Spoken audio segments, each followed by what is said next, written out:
to the 2022 Premiership season on AFL Nation. For Beaumont Tiles, hybrid flooring in-store now. AFL Nation for Tyre Power, your matchday favourites for tyre safety, and McDonald's. Catch a quarter-pounder range meal at Macca's today. We're up in the Coates commentary box. Coates, we're more than higher. We're equipped for anything. Jordan Canellis here. Brenton Sanderson and Liam Pickering are our experts. We are getting ready for the Giants and the Dockers, which gets underway in just over 20 minutes from now. Last night, gents, it was a demolition from the D's. They were up by 11 goals at half-time and then coasted through to beat the Lions at the Gabba yesterday and put the competition on show maybe for Melbourne, just as we thought they were just sort of teetering here and there, just floundering on the edge of the top four. They put in a couple of statement performances with a narrow win last week and then a big win last night. What did you take away? The main point from that game last night, Brenton? Well, probably I'm off the Lions now, and because I was probably one of the few that was still really supportive of the Lions. When you're the number one ranked offensive side, you know you can do some damage, obviously, and they've been awesome all season. They just can't run defensively with method, and Melbourne just embarrassed them in that regard last night. They kicked 8 goals from the back half in the first half, Melbourne, and they were just too good around the footy. They just looked too strong. A lot of the numbers matched up, but it was their effectiveness inside forward 50, Melbourne. They ran at 52%. They scored per inside 50.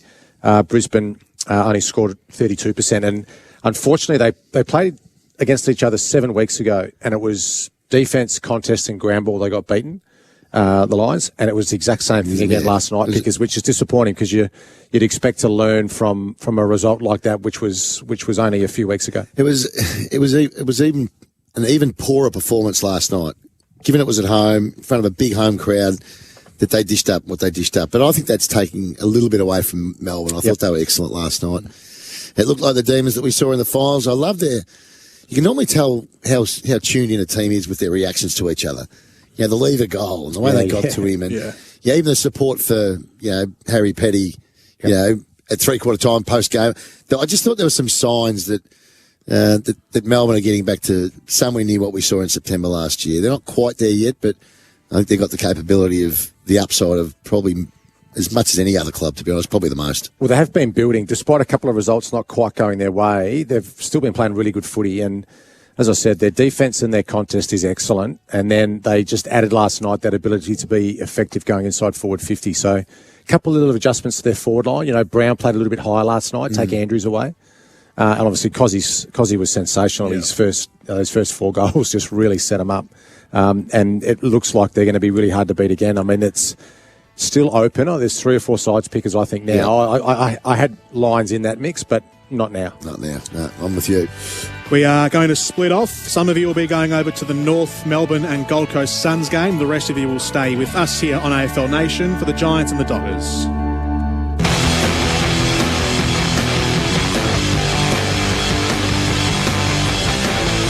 You're listening to the 2022 Premiership season on AFL Nation. For Beaumont Tiles, hybrid flooring in-store now.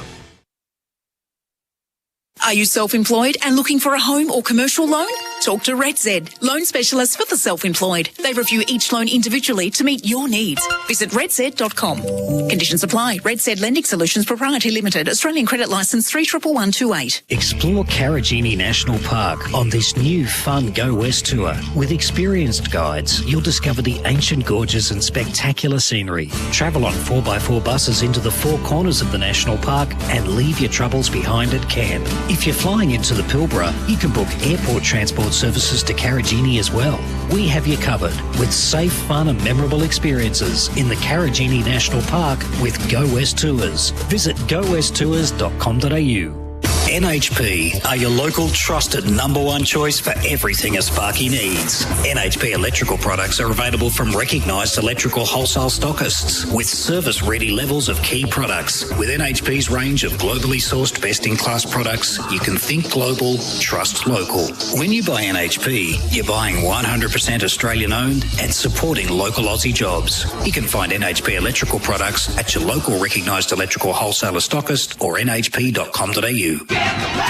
Sometimes needing new tyres can catch us by surprise. That's why Tyre Power gives you the power of Zip Pay and Zip Money. It means you can get what you need now, get back on the road safely, and pay for it later, taking advantage of the interest-free periods. So if you need new tyres or mechanical repairs, don't wait till it gets worse. Get them now with Zip Pay or Zip Money at Tyre Power. No fuss, no wait, no worries. Terms and conditions apply. So visit tyrepower.com.au or call 13 21 91 for your local owner-operator.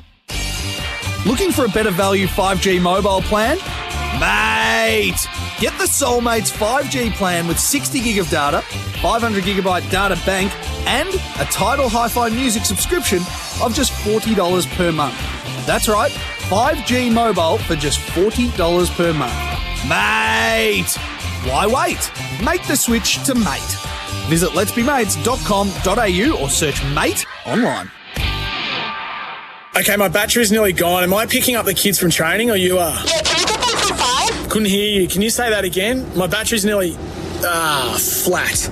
Without charge on your phone, nomophobia kicks in. No mobile phone phobia. You can beat it with a Signet Power Bank. With a Signet Power Bank, there's no more running out of charge when you need it most. Yeah, okay, great. I'll be there at 5 to get the kids. Aussie owned, Aussie designed. Power your life with a Signet Power Bank. Signet.com. Oh, a good mark to Wilson. He plays on at full pace and kicks a beauty to Thomas. Thomas gives off to Harris. Harris closes in on 50. But wait, he's tackled by Smith. Or is it Williams?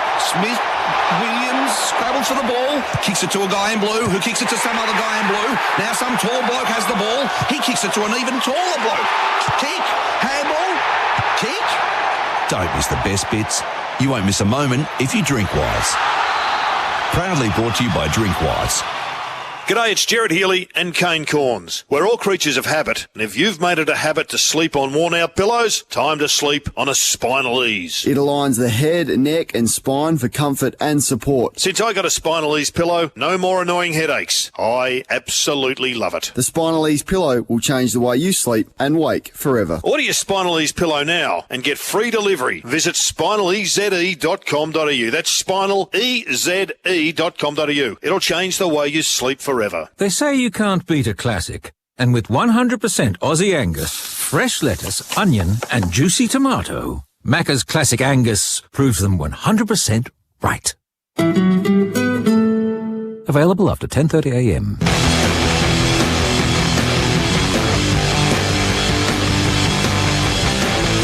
You're listening to the 2022 Premiership season on AFL Nation for Beaumont Tiles. Hybrid flooring in store now. Welcome back to AFL Nation for Tyre Power, your matchday favourites for tyre safety, and Macca's. Catch a quarter-pounder range meal at Macca's today. Our luggage partner today is Samsonite. Unpack the world with Samsonite. Visit samsonite.com.au. Jordan Canellis here, Brenton Sanderson and Liam Pickering are our experts. We are about 15 minutes away from the start of the Giants and the Dockers, a place in the top 4 on the line for the Dockers. If they win, they're in for now until tomorrow's games take place, and then they'll be hanging on and hoping the results go their way. Off the back of our chat, gents, from last night's game, the unsavoury part of the story was the incident that happened between Dane Zorko and Harrison Petty. Comments were said. It was a hurtful personal comment from Zorko to Petty, which is why we saw Petty in some distress. The Brisbane Lions have released a statement this morning saying that they've investigated the on-field incident that occurred between Zorko and Petty. Zorko has been counselled by Lions senior management, including CEO Greg Swan, Chairman Andrew Wellington, Senior Coach Chris Fagan and GM of football Danny Daly. Zorko admits he acted inappropriately in comments made to Petty and is committed to controlling his emotions for the better of himself and the club. Zorko said, "I have apologised to Harrison for the inappropriate comment I made to him last night. I'm remorseful for my actions and take full responsibility for the hurt caused to Harrison, his family and the Melbourne Footy Club. In reflection, I understand I need to be a better leader and have spoken with the club who have reinforced this, and the two clubs Brisbane have extended an apology to the Melbourne Footy Club on a club level." So that's the incident from last night from just Brisbane, their statement this morning. But obviously, it's a pretty horrendous look, isn't it, from your captain to be doing that and saying whatever he said to Harrison Petty. You know, Dane Zorko's a leader of the club, should be leading by example, and he's brought another player to tears. Yeah, it's really unfortunate, and you could see the emotion, and that's the game, Pickers. Friday night footy is the one where everybody watches. You know, you sit down with your family and obviously the kids are there watching and they'd be asking the questions to their parents, what's going on, and you have to explain what sledging is and all that stuff, the good stuff, the fun stuff. I mean, unfortunately... explaining that stuff. Sledging to kids. Yeah. What does that even mean? Exactly. They're being mean to each other. That's what it is. They're bullying, which it's just such a bad look. And I don't know, Pickers, what can the AFL investigate? Like, what would be a penalty? Could there be a penalty? Yeah, there could be. There could be. I mean, they're trying to take the heat out of it now, obviously, Brisbane, but with the statement and the apology and everyone's accepted it, Melbourne said we've accepted it, but, it depends what was said. That's the reality. And you'd think, what is he, 32?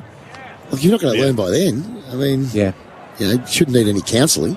Well, unfortunately, you're the captain of the club and you're in your 30s. Unfortunately, sledging was a massive part of our era too, Pickers. Well, we sledged badly.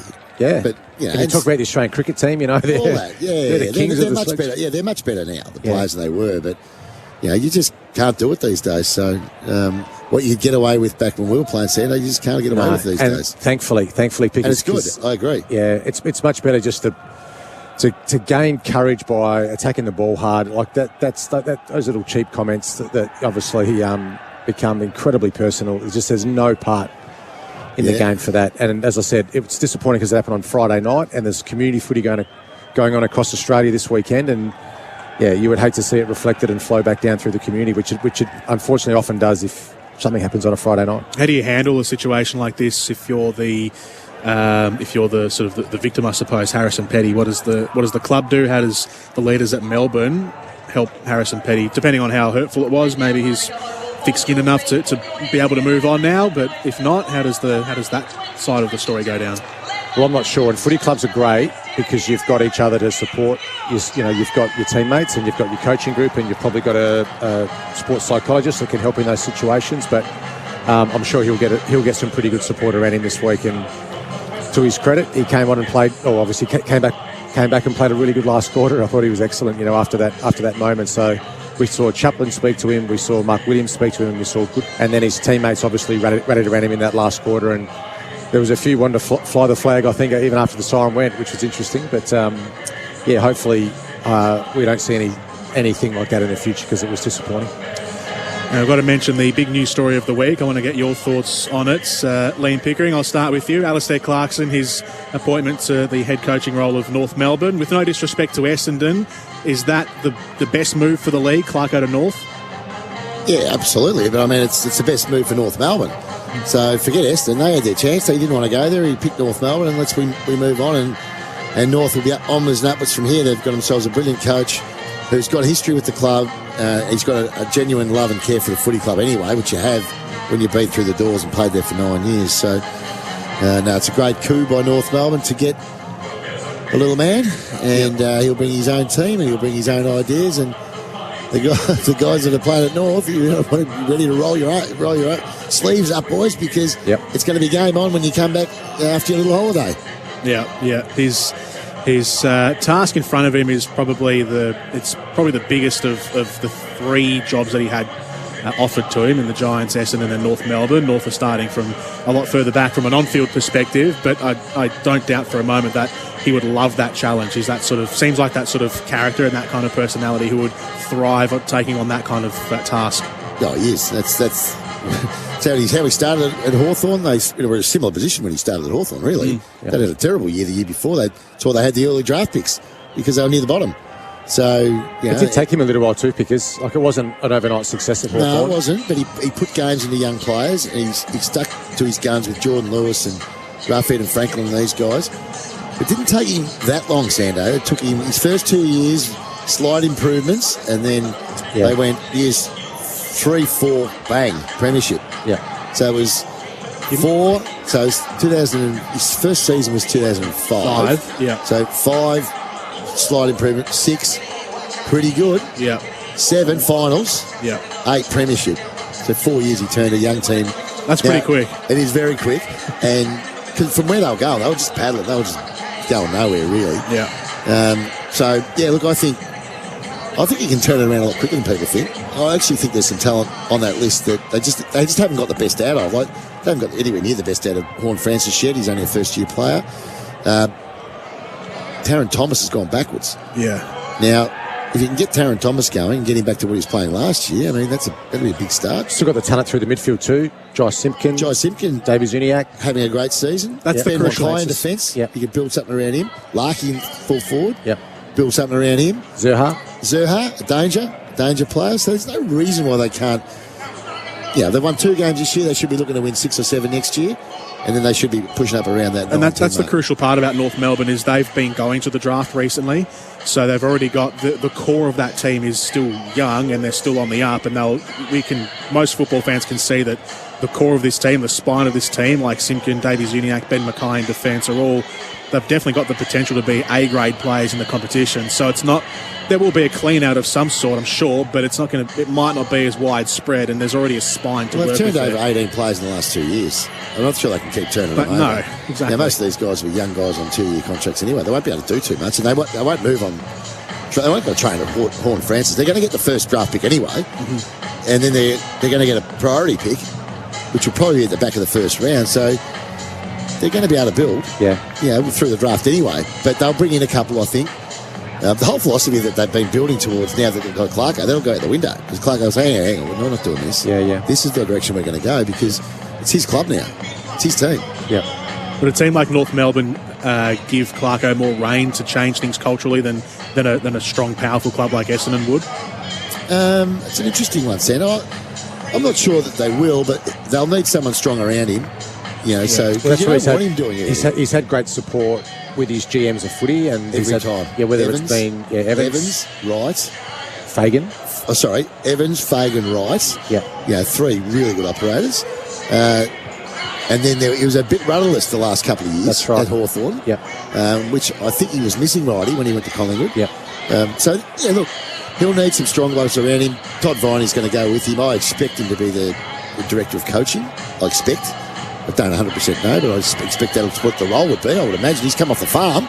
Every time I look at an Instagram photo, he's standing around about 4 or 5 cows. But he's a great man, and they've got great trust in each other, those two. As we get into the preview for the Giants and the Dockers, let's get an odds update for Sportsbet. It's time for an odds update. Thanks to Sportsbet. Sportsbet's bet with mates. Gamble responsibly. 1-800-858-858. G'day punters, Hammy Goodman here from Sportsbet ahead of GWS versus Freo at Manuka Oval. Now, it's a home game for the Giants, but they've got a shocking record in Canberra. They've lost their last 5 there. They've also lost their last 9 to teams in the top 8. They are $2.81 outsiders. Freo, $1.42 favourites with a possible top 4 spot up for grabs with winning this one. Now, the line is currently set at 13.5 points. Our punters are hammering the Dockers to cover that line. Up around 90% of the betting on the line has been for the Dockers to cover. Jesse Hogan at $9.25 is the shortest price first goal scorer against his old side today. Lockie Schultz is best backed at $13. But Jesse Hogan, he loves playing against his old side. He has 2 or more goals against the Dockers in each of his last 4 games against them. $1.60 to kick 2 or more today. That could be one for your same game multi. Whack it in your bet with mates group. Same game multi. It's the best way to enjoy the footy with your mates. You can start a group right up until the first bounce. No chasing up money, no spreadsheets. Set the buy-in and away you go. Gamble responsibly. 1-800-858-858. All thanks to Sportsbet. Gamble responsibly. 1-800-858-858. The pre-game show for Thirsty Camel Bottle Shops. Answer the Camel's call. Thirsty Camel Bottle Shops and Beaumont Tiles $25,000 advertising giveaway. Head to iCanWin.com.au. Jordan Canellis here, Liam Pickering and Brenton Sanderson are our experts. Our luggage partner for today is Samsonite. Unpack the world with Samsonite. Visit samsonite.com.au.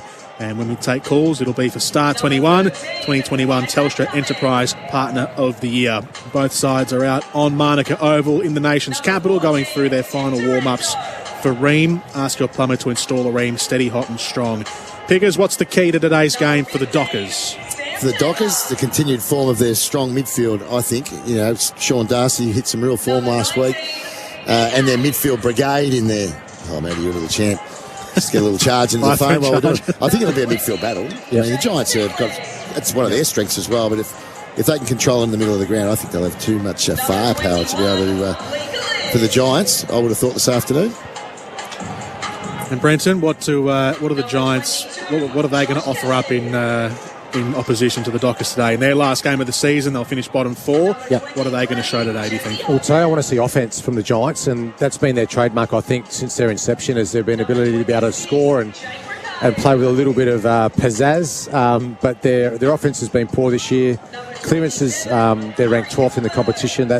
And when you look at their midfield, I know not all of these players are playing today, but I've written down their top 12. Kelly, Taranto, Caniglio, Tom Green, Toby Green, Isaac Cumming, Whitfield, Perryman, Ward, Hopper, Himmelberg, Haynes. There is so much talent. There's a lot of talent in this group. And like I said, they're not all playing today, but a lot of those boys are out there, and you just expect more.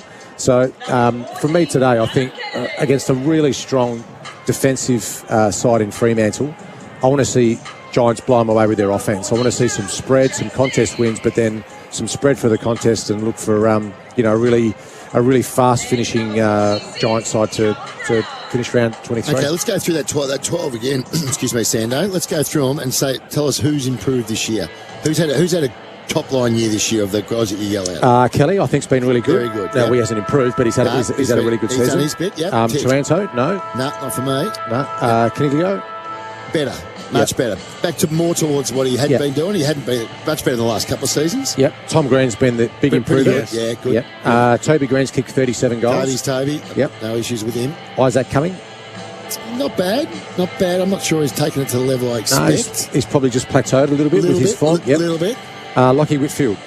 No, I don't think he's going any better than he was. No. I think he plays well when they play well, which is one of the challenges of his leadership and his ability to grow. I don't think he's quite got as good as I thought he was going to get. He might still. He's a very talented player, Perryman, I really like Perryman. Had a good season, plays a variety of roles, across half-back, in the midfield, can do a run with. Yep.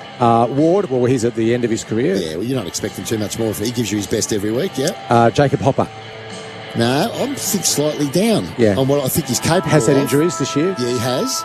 So Hopper, Taranto, I think can be much better. Yep. Now, whether they'll be much better playing for the Giants or whether they'll be elsewhere is the question. That's the question. And the last two, well, Himmelberg's been switched to defence in the back half. He hasn't been bad in defence. I like that, but I probably would rather him be a bit better in the forward line. Yeah. So I think they need him up there. Well, when you look at their forward line with Green and Hogan and Riccardi, they probably I think he can take Riccardi's spot. That's right. I think he's a better player than Riccardi. And the last one was Haynes, who was awesome last week. He was awesome, but he hasn't had an awesome year. No, that's right. He is an All-Australian player, as we know. Yeah. And I don't think he's quite been as good as he has been, but he might have had some injuries too, I think. So, look, there's talent. There's no doubt there's talent.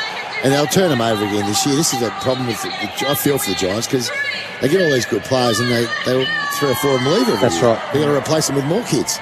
So they're on the escalator at the moment, unfortunately. The teams are walking out into position as we consult the Kubota cast for Kubota. Together we are shaping and building Australia. 12 degrees. Looking pretty nice out there. A few clouds overhead. There might be rain later on, I've seen on the forecast, but for now it's fine. So we're 5 starting out of the goal square against Sam Taylor of the Giants. Got a brand new pair of orange boots on. The skipper at 5. So the Giants against Fremantle to start our Saturday afternoon of football. In round 23, the Dockers, a top 4 position on the line. A win today will get them in the best possible position to try and secure that by the end of tomorrow. We're underway at Manuka Oval, and Caleb Sarong has his hands to the footy first. He's lying on his back, works out a couple of handballs. It pings around firstly to Brayshaw, then to Akers, now to Brodie. Handballing backwards up the wing. Under pressure was Clark. Brodie goes in again. Dishes it off to Akers, and the Dockers... They're overdoing it a bit. They're handling a bit too much. Brodie's had a couple of fumbles, and then Green will hack it forward. It rolls up to the 50 for the Giants. No one's able to control this footy. Now it comes to the way of Peatling, who hands off to the outside, and then a chipping kick inboard, and the mark has been taken by Hogan. So there was lots of opportunity for the Dockers to possess the footy. They fumbled, and the Giants take their chance. Well, they overused the handball, didn't they? They did. They did. I think early in the game, I just don't mind seeing players just bang it forward. Just Under pressure kick, just get one forward. Make everyone have a bit of a go. But they've tried to include everyone in a handball passage of play and overdid it completely. And probably coughing up the first goal now because of it. The Dockers. 32 goals this season for Jesse Hogan. Just inside at right half forwards. He'll hit it from about 30 metres. A slight stutter step, right foot kick, and he's guided it through. For the first goal of the game, Here comes a minute within the opening bounce, and the Giants get the first of the afternoon. They're 1 straight 6. Fremantle yet to score. On the scoreboard for Tyre Power, tyre safety experts week in, week out. Well, they showed a little bit of poise too going inside forward 50 then. I think it was it Riccardi Pickers that could have had the shot. It was. And did the right thing. He just lowered his eyes, just saw Hogan breaking into a little bit of space inside forward 50, and did the right thing, did the team thing, and set Hogan up. And it's a nice start for Giants. You're always good to get the first goal on the board just to settle the nerves. And I think, Pickers, your point's valid about the overuse of the handball early. And when you watch both teams warm up, they all do these handball drills, right? They do these little hot handball drills just about a minute before they run out onto the ground, before the umpire bounces the ball. And sometimes you do get a little bit trigger happy with the hands early. First quarter for Robot Building Supplies. Robots got it. So the Giants, the opening goal. Here goes Fremantle out of the middle. Meek tried to get his toe to the footy, had an air swipe under duress. It rolls out to the wing on the outer side. Kennedy leads the race on Aish and then lays a tackle and gets the free kick for Adam Kennedy. In the back was the call. So Kennedy at left half back on the outer side of Manuka Oval. He'll chip it up the wing first with a kick which just makes it 15 metres to Canelio. The ground looking in great condition. Looks superb. Canelio up to centre half forward, and Brodie gets back and takes an overhead mark. Defensive side of the centre square. Chips it forward to Aish. Aish peering around left to right, doesn't really know where to go. So he makes up his mind to rifle it up towards half forward. Drops too short of Frederick. The Giants have the numbers around there. Whitfield hands off, coming. Chips a kick into open space around right half back. It bounces on its point into the hands of Lachie Schultz, who latches onto it. Swivels, has a whipping shot at goal, but Lekalia gets back and takes the mark in the back pocket. So it didn't really have the distance or the accuracy, that shot from 45 metres, Lachie Schultz. No score for the Dockers. The Giants 1 straight goal. Whoops. Haynes, a great kick. Bit too heavy on the kick, battered down by Darcy. Frederick, his handball's almost heavy for Aish, who just reels it in on the boundary line, tippy-toeing. His kick was partially smothered. Haynes mops up in defence, kicks with the boundary, takes a tumble, and insufficient intent. Jeez, that was harsh. Brutal. Jeez. They just don't factor in sometimes, the umpires, that there can be a miss kick. Yeah. A skill error. Ryan puts it back inside 50. Darcy had 2 hands to it, then it popped out at the last moment. I'll get a second chance here. Well, no, they won't, the Dockers, because Ryan's dropped a pud. Canelio at left half back has to handball backwards to make up ground. And the Giants have navigated it well. Now they've got some run on the outer side. Hopper was about to take a bounce and saw no options forward, so he'll switch it. And they'll go into the corridor. Mark taken by Ash. Came flying past. Now it's Kelly. Left foot kick, delivery inside 50. Just one target there, and it's a bit too heavy over the head of Riccardi, and it's swiped away by Pearce and out of play for the Giants. Forward pocket throw-in. Really good start, Pickers, by the Giants. It is. Not so good for Fremantle, though, Sando. They look a little bit off today at the start of this match. Giants just changing angles a little bit with their ball movement, which is good. Boundary throw-in inside 50 for GWS. Sarong roves it. And now Brodie's turn it right over. They look asleep at the wheel to me, Fremantle. Went for a short chip kick to rebound 50, and he's given it straight to a Giants player. And now they've worked it a bit further infield here to Jacob Hopper. Fremantle got back in numbers, though. 60 out at right half forward. Sits it up inside 50. Riccardi had hands to it. Then a swiping kick from Lloyd on the way through. Handballing away to Hogan, top of the goal square. He's got his second. It was set up for him by Briggs, who fended off the handball. And then Hogan on the left boot whips it around, and the Giants have 2 straight. Well, because one of the big question marks over the Giants' future is who's going to be their ruckman going forward. Briggs was really good last week, and he was good there for a big man just to get down at ground level, flick that ball up, take on the tackler, and Hogan kicks a set shot goal for his first and kicks a left foot snap for his second. Too many fumbles initially here for Fremantle. Pickers is right there. Haven't quite brought their A game to start this match off, and Giants are making him pay just by being cleaner at ground level, giving the first option when it's there. And I like the way they've moved the ball from half back, just with a couple of rebounds so far. They're changing angles in offence. They're looking for opportunities to reward the runners, and it's what they've got full steam at the moment. Giants. Giants, 2 straight 12 to the Dockers, yet to score for Robot Building Supplies. Robot's got it. Our experts, Brenton Sanderson and Liam Pickering for buymystock.com.au. Secondary ball up in the middle of Manuka Oval. Briggs, lovely palm down, gives it over to Cornelio, who motors out of the centre circles, delivers inside 50, and Ryan was strong in defence. Yeah, it's terrific. Terrific grab. Collects it for the Dockers. Now it's with Chapman. Left back pocket for Fremantle. How do they build this up from deep defensive 50? Chapman spreads it wide, but jumping up and taking the grab was Callum Brown, the Irishman for the Giants. So they'll keep it in their front half. Brown sits it up. A high kick back inside 50. And getting back and navigating the airwaves was Chapman again. He was the only one that didn't seem to have any problem with the sun. Everyone else had their eyes up, but they couldn't see the ball, except Chapman, who just said, I'll take an uncontested mark, thank you. Lockie Schultz at left half back will kick down the wing. Broadcast sides. Brown was almost there again for the Giants, but it's spilt out towards Akers. Feigns a handball up the line, then runs laterally into the centre of the ground, gives it over to Schultz, who came flying through on the AFL logo. Now a spreading kick towards the pocket, looking for Frederick, but getting back was Haynes, defending from in front, getting a hand there and seeing it out of play, left forward pocket for a boundary throw. Fremantle back inside 50. I really like their forward line, Fremantle. They haven't got that one focal point. They really do share the load. Thrown back in. Green flings a handball up. It's Tom Green for the Giants. Almost came back to Kennedy. O'Driscoll was under the pump, got a tackle, and it's in the back. So Nathan O'Driscoll will have the Giants' the Fremantle Dockers' first set shot at goal and the chance for their first score. A bit of a sore shoulder by the looks of it. Been an impressive rookie too, averaging 15 disposals a game. I think this is his 10th match this season. It's been excellent. Yeah, played the first, 8 weeks in a row, I want to say, and then just come back the last 3 or 4. Nathan O'Driscoll, normally on half-back, but he's inside 50 today. O'Driscoll on the runway, starts it to the left goalpost. It's coming back, and it's squeezed in. A lovely finish from Nathan O'Driscoll on the set shot. Bends in. And the Dockers have their first of the day. The Giants are 2 straight. The Dockers 1 straight for Robot Building Supplies. Yeah, he's a beautiful kick. The one thing there, he's a little bit unlucky, Briggs. Well, I'm looking at the replay. He probably landed on his back, but tried to roll him, but he just couldn't get him around. Look at him pop his shoulder out there. Yeah.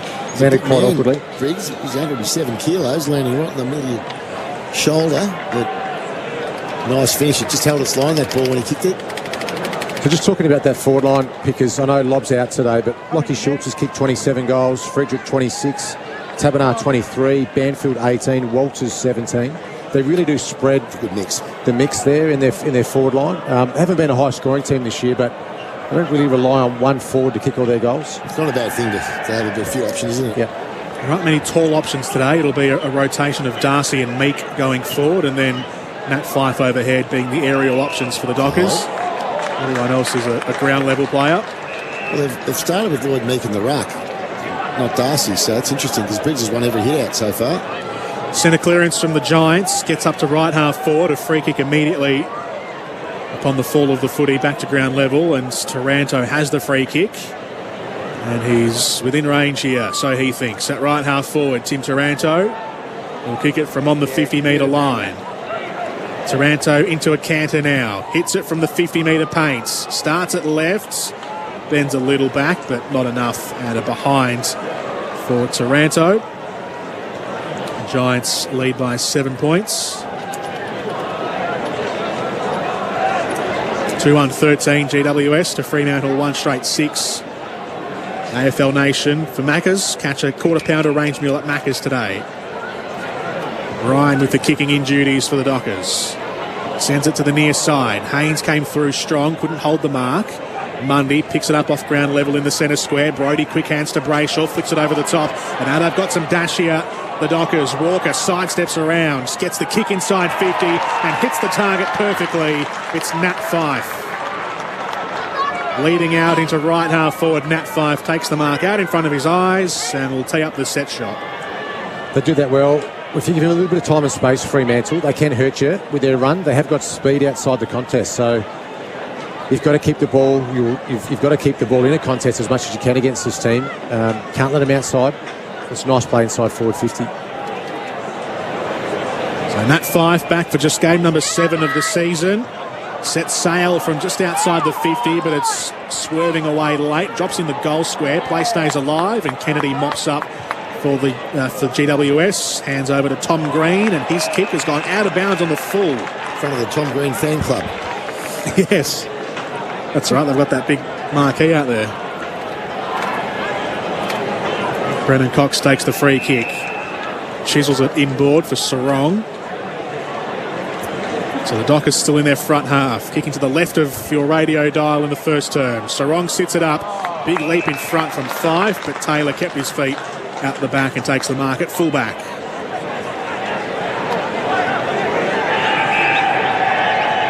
Do this so well, Fremantle. They just force it long to a contest. It's exactly what they want.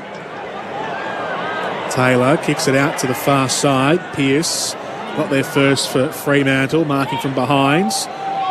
Ball spills free though in the next contest. Riccardi mops up. Perryman hands over to Taranto. The Giants have lots of numbers lining up across half back. The kick goes through the corridor. Not controlled initially by Lloyd, who's paddling around, shepherds the footy on the ground and does well to paddle it over to Green. Now to Cumming. Peatling hands over to Whitfield, who runs through 50, takes the advantage, sets sail and squeezes it through. Lockie Whitfield dashing inside 50. Guides it home by the skin of his teeth. Almost kissed the post on the way through. That registers a major. And the Giants go to 3-1-19. Fremantle 1 straight 6 for Robot Building Supplies. Great build-up from half-back. Good hands all the way through the middle of the ground. Got it to the other side. Other half-forward flank. And Lockie Whitfield finished off beautifully. But some really good quick hands across half-back. Opened up the ground. Just been cleaner pickers, haven't they, really, by hand and by foot. They're just finding the free targets. The overlap run looks really good. Yep. Finding players in better positions. They're just breaking that sort of contest bubble really well at the moment. Big Shane Mumford on the bench there, barking instructions. The big mummy. Did you play with him? Yep. How big was he when he was with Geelong? Yeah, about 140 kilos. Oh, dear. Yeah, he's had a great career, didn't he, in the end? Centre break for Fremantle. Brayshaw slightly off the side of the boot, but it works nicely.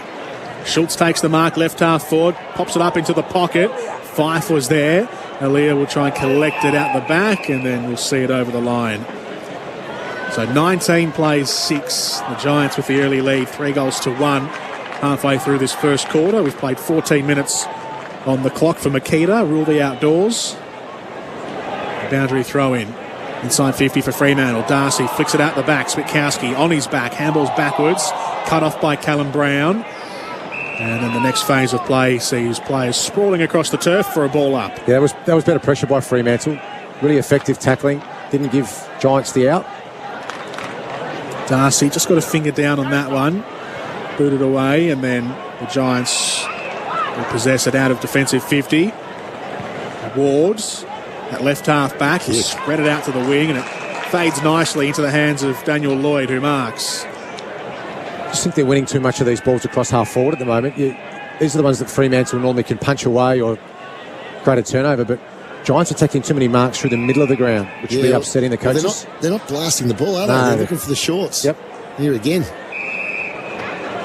Playing around the back edge of the centre square here. They're doing it well. Himmelberg. That all works until you get someone turns it over, and then you're in a little bit of trouble the other way. But almost as Himmelberg did then. His kick fell a bit short. Now they go and pump it. A high kick inside 50. Drops into the hands of a couple of forward plays. Ash has it. Didn't see any options he liked. Swung around, had a strike, and it's just curled into the posts. It just not bent as far enough. It might have gone through, but curled at the very last minute for Lockie Ash. A behind for the Giants. 3-2-20 GWS. Fremantle 1 straight 6. Kick in from the Dockers off hands and out of play.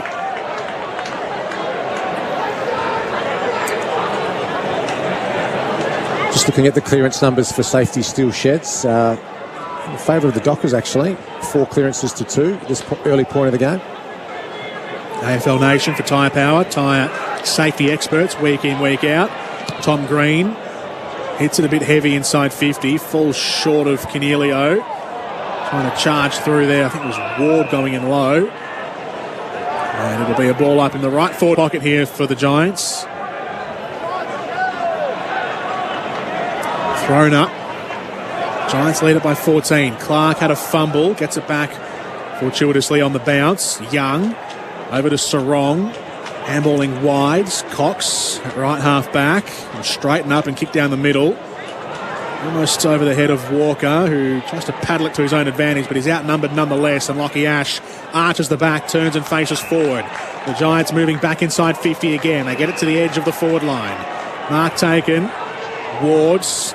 It's the running by handball. Centres it up to centre half forward. Has a lashing shot at goal. And Callum Ward has finished from 50 metres. Lovely finish from Callum Wards. And the Giants have 4 on the board. They're 4-2-26. The Dockers 1 straight 6 in the first term. They're not normally a goal scorer, Pickers, is Callum Ward, but he's that's his 8th for the season. Just breaks inside forward 50, goal on the run, and they're just better around the contest at the moment. Contested possessions, they're +8 for safety still sheds, but they're just lowering their eyes. They're being patient with their ball use, and I guess the number that would be really frustrating Justin Longmire and his coaching team is that contested possession number. They're second to the footy at the moment, Fremantle, and when they are first to the footy, they're just not clean. They're fumbling, they're ground level, they're coughing the ball up. Their tackling hasn't been as effective as what it typically is, so something to address for this Fremantle side early on. 4-2-26 plays 1 goal 6. The Dockers. The Giants with a 20-point lead in the first term. They get the centre clearance. Aaliyah does well to bash it down. Collected by Schultz. Akers' kick was partially smothered. Inside 50 it goes. Sarong mops up. Loops the handball over to Bailey Banfield. Straightens with a left foot kick on goal. Out to the right. Minor score for Bailey Banfield, who was a late inclusion into the sides about an hour and a half before the game for Griffin Logue. What was wrong with Griffin Lowe? Was there a reason given for him coming out? I didn't see the reason why. It might have been given, but not from what they put out on social media. 26 plays 7. Kick in from the Giants. Cut off by Mundy in the centre square. A booming kick back inside 50 onto the hot spot. Walters paddles it down. Banfield was hit hard by Aaliyah. Steen mops up. And now in the back pocket is Kelly. Has to round onto his left foot. Spearing kick up to the edge of 50. Hits his target. And the Giants can break a couple of lines and get into the centre square. Lloyd will switch it across the line of half-back. It's been intercepted. Good anticipation by Akers, who picks it up, mops up, has a strike from 50, and it's just fallen out to the left. And a minor score for Akers. Exactly what Pickers said, Jordan. It looks great when you can change angles and lower your eyes and chip the ball through the midfield until someone turns it over in their front half. And just dodged a bullet then. The Giants. Fremantle had that shot at goal off after the turnover. Oh, here we go again. Yeah, the kick in almost fell too short, but Kelly does well in front of Nathan O'Driscoll. Zigzags his run and finds his next target up on the wing. You definitely see their game plan though, Pickers. They are going to try and frustrate Fremantle with this short kick and mark game. Here they go again. And it will frustrate them too. Yeah. Because they wouldn't be expecting this to have happened today, I don't reckon. Don't think they've come in thinking, because the Giants don't normally play like this. No. Look at that uncontested mark number, 20-8. So Dockers controlling possession. Giants controlling possession here. They'll go short again.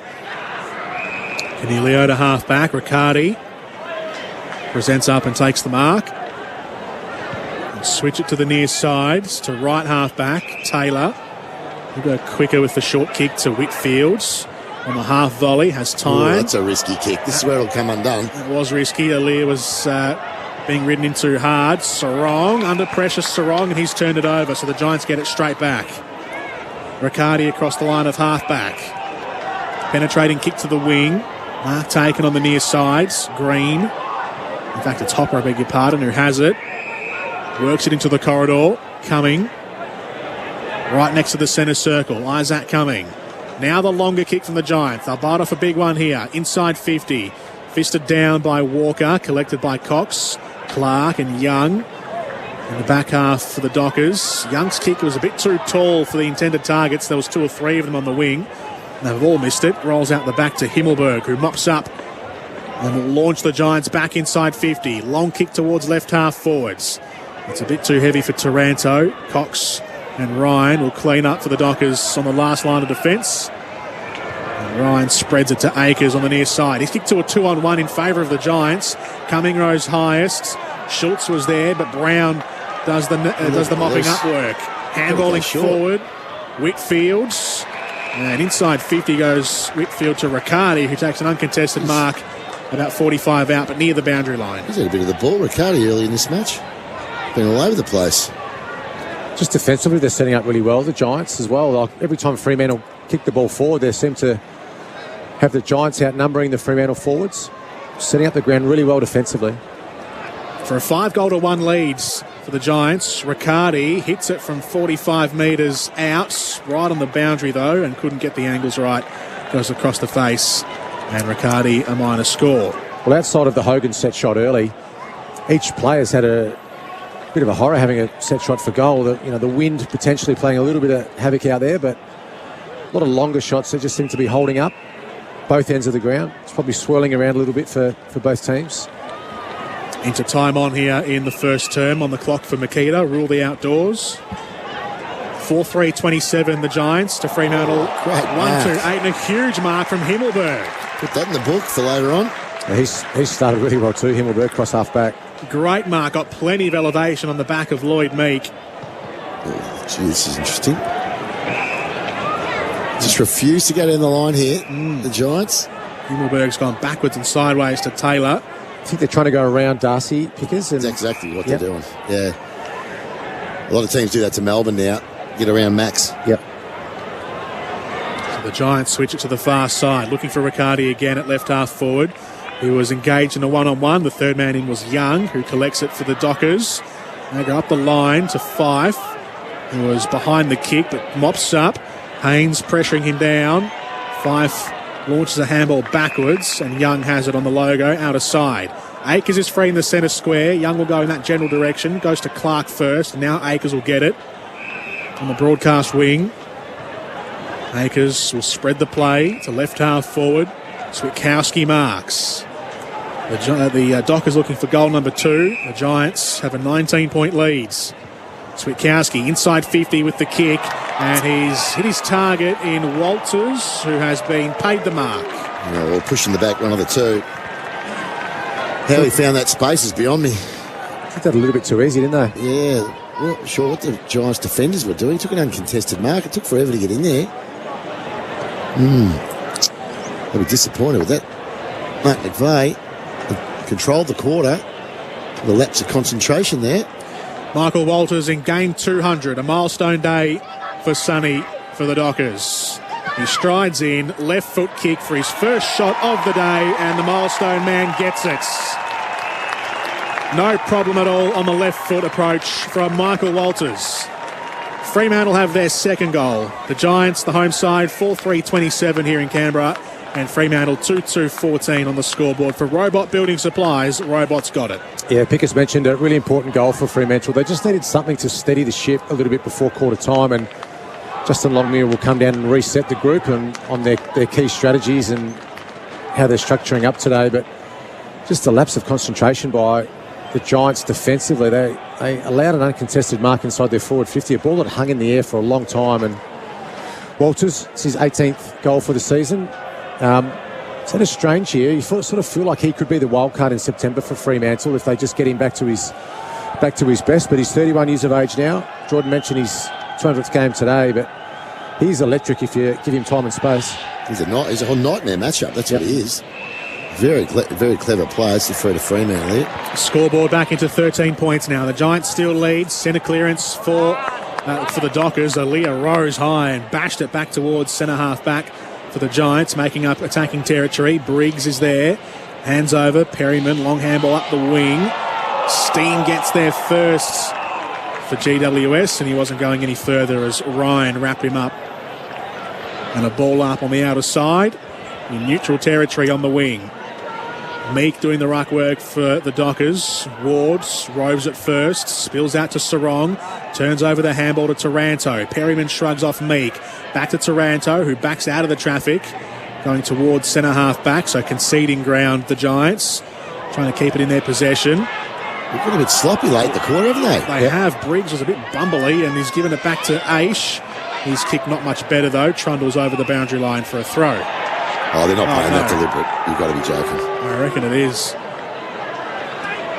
You've got to be gagging. He's kicking the ball into the forward 50. How can it be deliberate? He's kicking it to his teammate and it bounced out. You used to be with the umpires. Well, I think... What happened? I just don't think... I think what they would prefer, Pickers, is continuous ball movement rather than stoppages. So yeah, I understand that part of it, but... Yeah, that was a mistake then. That's an error, yeah. That was a mistake, yeah. It's up on the wing now for a boundary throw-in. 27 plays 14. The Giants with a good first term. Still time enough left, though. 2 minutes on the clock before quarter time for the Dockers to maybe reel one back. Aish handballing backwards to Young, who was under immediate pressure from Steen, as is Brodie. He's caught up in a two-man tackle. Somehow wrenched it clear. Gave it to Ryan, and then Meek airs it out up the wing and finds his fellow big man in Darcy. Wheels around on the left boot, delivers inside 50. No tall timber up there for the Dockers. And so Taylor had the height to paddle it down to Haynes. Ward is under the pump. Himmelberg gives the underground handball, which missed its target. A couple of ironic appeals from the Dockers fans strewn around Monica for a insufficient intent call, but it will be a throw-in. Inside 50 for Fremantle. With a minute to go, 4-3 plays 2-2. 13-point lead for the Giants. Ball thrown in. Walters is lurking, looking dangerous. He was buffeted off the footy. Canelio gets the clearing kick, and the Giants will try and attack the corridor. We're at centre half back, a looping kick into the centre, and dashing away is Ash. Delivers inside 50. It's an open forward line for the Giants. A 2-on-2 battle. Riccardi pursues it to the pocket. Pearce had front position on the ball and ushers it out of play for a boundary throw-in. Quick transition on a smallish ground from the Giants. Got it from the back pocket to the forward pocket in a matter of about 30 seconds. And now a boundary throw-in inside 50 here for GWS. Hogan doing the ruck work, had front position, but Sarong gets the defensive clearance. Intercepted by Cumming at high centre half forward. He's had a really good quarter, Isaac Cumming. Yeah, he has. He's been terrific. Watch out behind you, Fifey's coming. Cumming gets his kick away to full forwards. Riccardi hits the grounds through the air. And Young will pick it up in the back pocket. And the Dockers have possession. Clark, booming kick up the wing. Banfield missed it through the air. Bounces off a couple of heads and shoulders. Walters quick hands onto Fife. Taylor's there, just nicked his way in front of Fife. And together they go down with the footy between them for a ball up on the wing. Only a couple of seconds remain though in the quarter. Ball thrown up, quick tap, hack out of the air. Walters had a miscontrol. Brodie trying to stream in on goal, but the siren beats him. And that's quarter time from Monica Oval. The Giants started superbly well, scored the first 4 of 5 goals in the quarter. The Dockers got one back through Sonny Walters in his 200th game to make it a 13-point game at quarter time. The Giants 4-3-27, the Dockers 2-2-14. The Giants up by 13 points. For Tyre Power, tyre safety experts week in, week out. That quarter on AFL Nation was for Tyre Power, your matchday favourites for tyre safety.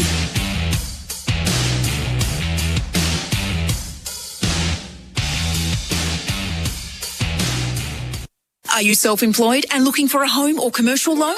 Talk to RedZ, loan specialists for the self-employed. They review each loan individually to meet your needs. Visit redz.com.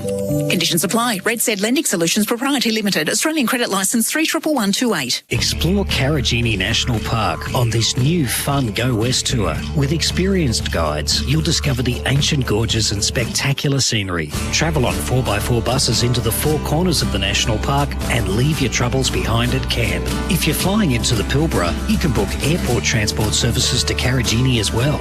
We have you covered with safe, fun and memorable experiences in the Karajini National Park with Go West Tours. Visit gowesttours.com.au. NHP are your local trusted number one choice for everything a Sparky needs. NHP electrical products are available from recognised electrical wholesale stockists with service-ready levels of key products. With NHP's range of globally sourced best-in-class products, you can think global, trust local. When you buy NHP, you're buying 100% Australian-owned and supporting local Aussie jobs. You can find NHP electrical products at your local recognised electrical wholesaler stockist or nhp.com.au.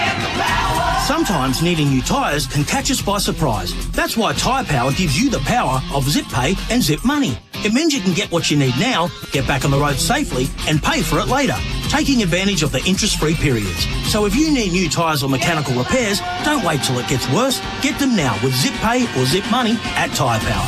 No fuss, no wait, no worries. Terms and conditions apply. So visit tyrepower.com.au or call 13 21 91 for your local owner-operator. Looking for a better value 5G mobile plan? Mate! Get the Soulmates 5G plan with 60 gig of data, 500 gigabyte data bank, and a Tidal Hi-Fi music subscription of just $40 per month. That's right, 5G mobile for just $40 per month. Mate! Why wait? Make the switch to Mate. Visit letsbemates.com.au or search Mate online. Okay, my battery's nearly gone. Am I picking up the kids from training or you are? Yeah, can you get them for 5? Couldn't hear you. Can you say that again? My battery's nearly... flat. Without charge on your phone, nomophobia kicks in. No mobile phone phobia. You can beat it with a Signet Power Bank. With a Signet Power Bank, there's no more running out of charge when you need it most. Yeah, okay, great. I'll be there at 5 to get the kids. Aussie owned, Aussie designed. Power your life with a Signet Power Bank. Signet.com. Oh, a good mark to Wilson.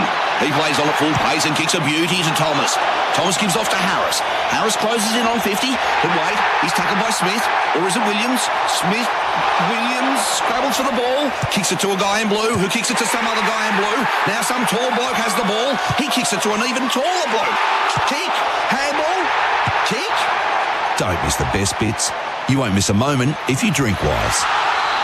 Proudly brought to you by Drinkwise.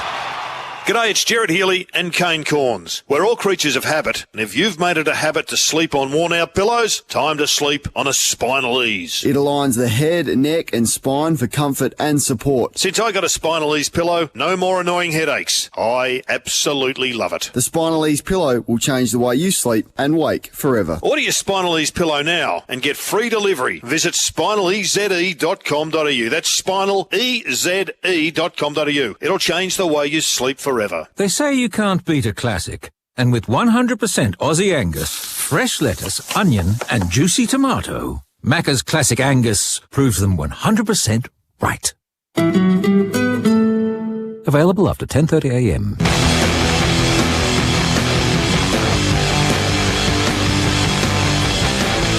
You're listening to the 2022 Premiership season on AFL Nation for Beaumont Tiles. Hybrid flooring in store now. Macca's I'm Loving It moments. Catch a quarter pounder range meal at Macca's today. Pete Linger hands off to the outside and then a chipping kick inboard, and the mark has been taken by Hogan. Hit it from about 30 metres, a slight stutter step, right foot kick, and he's guided it through. Midfield, who runs through 50, takes the advantage, sets sail and squeezes it through. Wards, it's the running by handball, centres it up to centre half forward, has a lashing shot at goal, and Callum Ward has finished from 50 metres. Witkowski inside 50 with the kick, and he's hit his target in Walters. He strides in, left foot kick for his first shot of the day, and the milestone man gets it. The highlights from the first quarter here on AFL Nation for Macca's. The I'm Loving It moments for Macca's. Catch a quarter pounder range meal at Macca's today. Jordan Canellis here, Brenton Sanderson and Liam Pickering are our experts for buymystock.com.au. Sando, your thoughts at the end of quarter one? Yeah, defensively the Giants just look a little bit sharper at the moment. They're getting into good positions. They're forcing Fremantle to dump the ball earlier in the chain, and it's been the marking tactics offensively by the Giants. 34 marks to 16. That's been the difference so far in this game. Opening bounce for Tyre Power, your match day favourites for tyre safety. It's with Tom Green who gets the opening clearance. A high kick inside 50 looking for Steen who takes the mark. Drops right into his hands, Steen. He was under pressure from two defenders. Had the position, then chips it away to his right for Perryman, who's taken the grab at right half forward. Another uncontested mark, and it's a real concern at the moment. The amount of uncontested possessions they're getting, 75-49 in favour of the Giants. So Harry Perryman will go back and line up the shot at goal. At right half forwards, steps in, hits it from the paint of 50, starts out to the left and then continues to carry on that way, drops in the goal square. O'Driscoll got the bounce, and it might have been high on Jesse Hogan, who tackled him, but the umpire will ball it up. Unlucky not to get a free kick there. Thrown up top of the goal square, O'Driscoll bangs it away to the outer side and out of bounds on the full. We've seen a few out in the falls in that spot. Yep. In front of the Tom Green stand. It's the only thing they're doing well, though, Fremantle, is their clearance work. They're +5 now in their stoppages around the ground. Otherwise, the Giants are on top in almost every other statistic. Repeat inside 50 entry here for the Giants. High into the right forward pocket. Chapman had the aerial presence but couldn't take the mark. Hits the ground and it will be a ball up. Around the grounds for Kangan Institute, 1-3 TAFE. The North Melbourne Gold Coast Suns game is underway at Marvel. The Suns have a 1-goal lead, 8 plays 14 early stages. Pearce looking for the rebounding kick, doesn't get past defensive 50. High ball put back to the top of the goal square. Steen flew up, couldn't take the mark. Ryan gets the handball away. Pearce for the Dockers gathers. And the Dockers finally get it out of defensive 50 to a one-on-one contest between Aliir and Darcy. Aliir had good position on Darcy. Handball's up the boundary line. Himmelberg ricochets it into the path of Taranto. A chipping kick inside 50 for the Giants, and it's somehow been snared down low by Jesse Hogan. It's a good mark. He had Alex Pearce clambering all over the back of him. The ball was dropping in short, and somehow Hogan contorted himself at ground level and held onto the footy. One-hander, I think, Pickers in the end. Just it was. Low to the ground, and Perryman put it in a spot where only Hogan could mark it. So Hogan looking for his third goal already. At right half forward, the stutter approach, right foot kick, and it's pushed out to the left. Doesn't make the distance, takes a hand out of bounds. All the kicks from that position on the ground have all gone to the left. Yeah. There's James Hurd in the coach's box next to Spike McVeigh. Could we possibly see him at Essendon? Dan Solomon there too. Solly, yeah, the old Essendon cartel. All thrown in, inside 50 here for the Giants. Taranto at the back to Green. Snapping kick from Tom Green. One bounce through the goal square. He's fired up. He has his first goal. And the Giants have their fifth. GWS 5-3-33. The Dockers 2-2-14 for Athena Home Loans. I spoke too soon about Fremantle's work around stoppage and clearance, because that time Giants got their hands on the footy first. Boundary throw in deep inside forward 50, and Riccardi was the ruckman, just flicked the ball out the back, and nice hands at ground level. That was a nice kick by Tom Green. He's had a really good season. Big-bodied, strong, mid. We're not known for his goal kicking, but nice finish on his left. Just sneaking away with the game a little bit here, the Giants. Yeah, they need to. This is a worry for the Dockers. They didn't look tuned in from the start, to be honest. This quarter hasn't started any better than the first.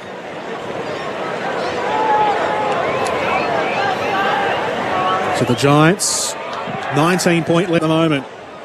First few minutes of the second term. We've played 5 of them on the clock for Makita. Briggs gets the tap and the clearance. A booming kick to full forwards. Hogan was there. He was harassed by Pearce.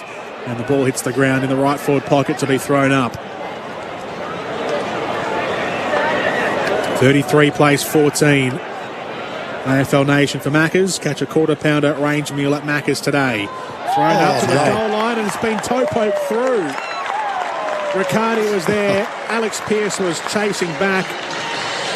But Riccardi got the toe poke there and sneaks it in along the goalposts. 6-3-39 the Giants to Fremantle 2-2-14. When this stuff's happening, it's a worrying sign. That's another goal from a forward 50 stoppage, and big Alex Pearce would want that one back. He just completely walked over the footy. Ball at ground level, and Riccardi just toe pokes it from a couple of metres out.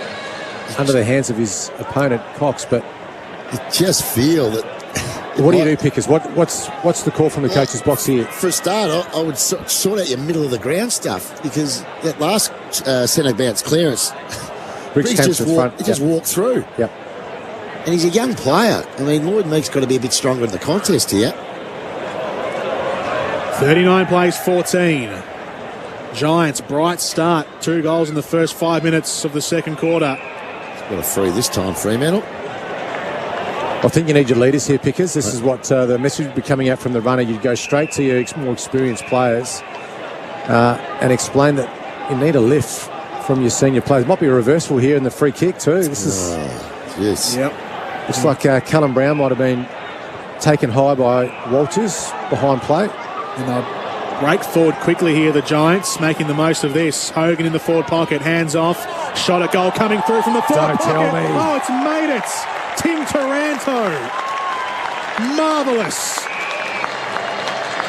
Running towards the boundary line, dropping it onto his foot and squeezing it through, threading it through the tightest of angles. Unreal goal from Tim Taranto. 7-3-45 the Giants to Fremantle 2-2-14. They're scoring them every way possible. Yeah, well, this looked like it was a free kick. I thought it was Sonny Walters, but it might have against Callum Brown, it might have been Akers who gave away the free kick, and the reversal of the free kick inside the centre square. They went quickly, like you said, Jordan, just to time and space, and Taranto right up against the boundary line.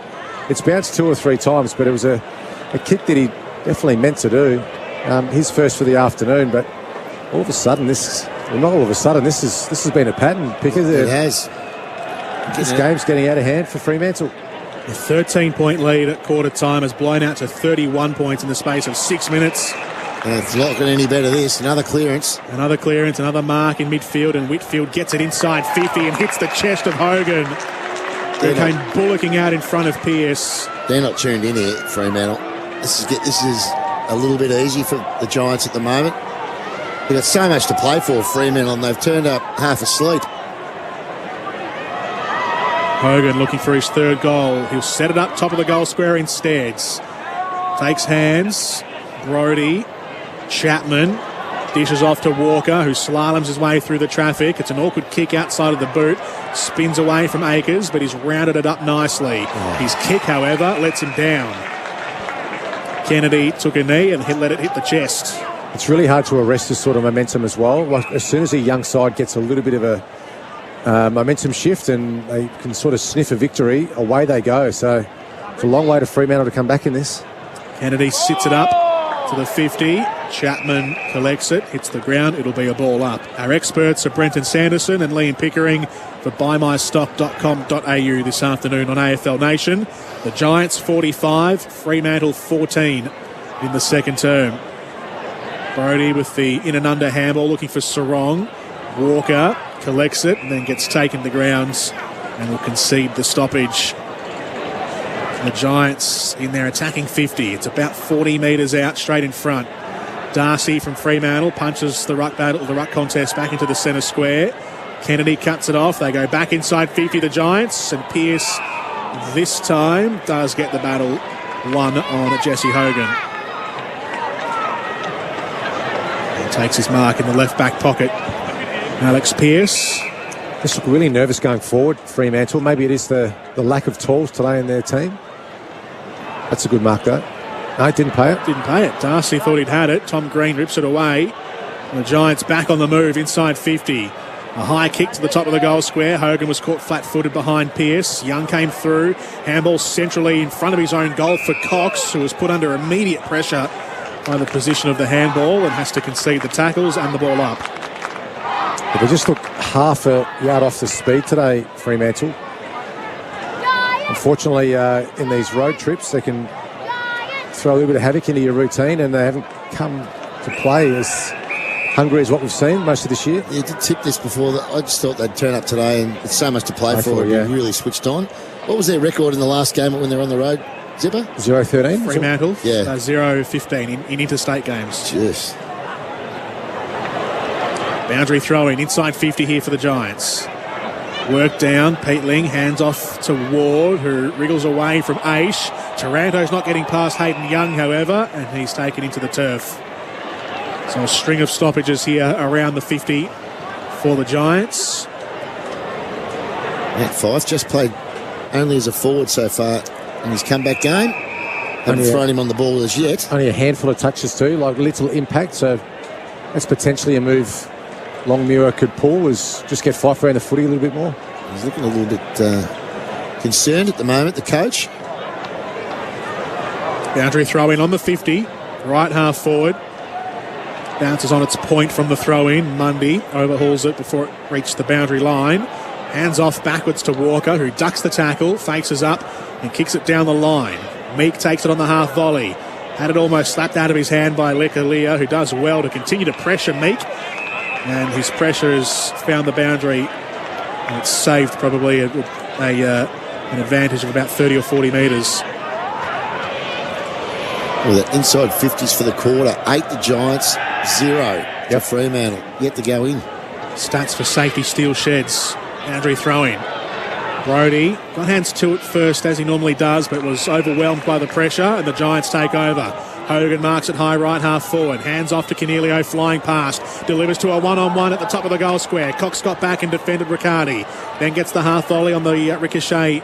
Cox, Clark, Akers, all via hands to right half back. And a long kick elevated down the line from Akers. Looking for Walters, who paddles it out for a boundary throw-in. The Giants 45, Fremantle 14. The last goal of the game from Tim Taranto will be a contender for the goal of the game for Host Plus. That's a plus. And they have, the Giants, a 31-point leads in the second term. Darcy punches away from the ruck battle. Back towards the boundary line. Fyfe is being manhandled by Josh Kelly. And it forces a stoppage. Boundary throw-in in front of the interchange gates.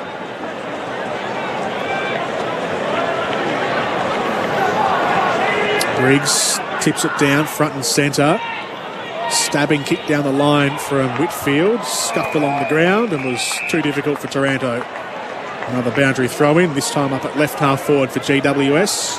Yeah, they're now leading the stoppage clearances. The Giants, Jordan, they're certainly getting on top around contest as well. So contests, clearance, spread, uncontested. Having everything their way at the moment. Boundary throw-in. We break away from this side of the ground as Sarong darts through the centre square. Delivers to Walters, who marks near the centre circle. Indecisive. Doesn't see an obvious option in purple further afield. So he'll drive it long to a contest around left half forward. But Taylor stood his ground, as he normally does in those defensive battles. Brown and the Giants calm in defence. Taranto at left half back. Short kick mark game up the line. And the Giants happy to possess it across the defensive end of the grounds. They flew out of the blocks, the Giants. They scored the first 2 goals of the game. 4 of the first 5 goals of the contest, and then the first 3 goals straight of this second term. The Dockers are yet to add anything to their score tally from quarter time. They're stuck on 2-2-14 Fremantle. The Giants 7-3-45. Haynes at right half back to the Giants. We'll get them out of the back half now with a long kick down the line to the wing, and Walker got in front of Ash and did well. He's been really good, Walker. Wearing the long sleeves, Brandon Walker swings it into the centre of the grounds. Ash will hoof it long, inside 50, hoping for a big mark. Darcy went up one-handed. Aaliyah collects it, wriggles around Frederick. Over to Brown, handballing to the boundary line, and they've done that well, the Giants, tiptoeing along the chalk. The out kick, though, is cut off by Pearce. So now maybe the Dockers' turn to try and pin the Giants back and get some repeat inside 50 entries. Pearce hits a 20-metre kick to Switkowski.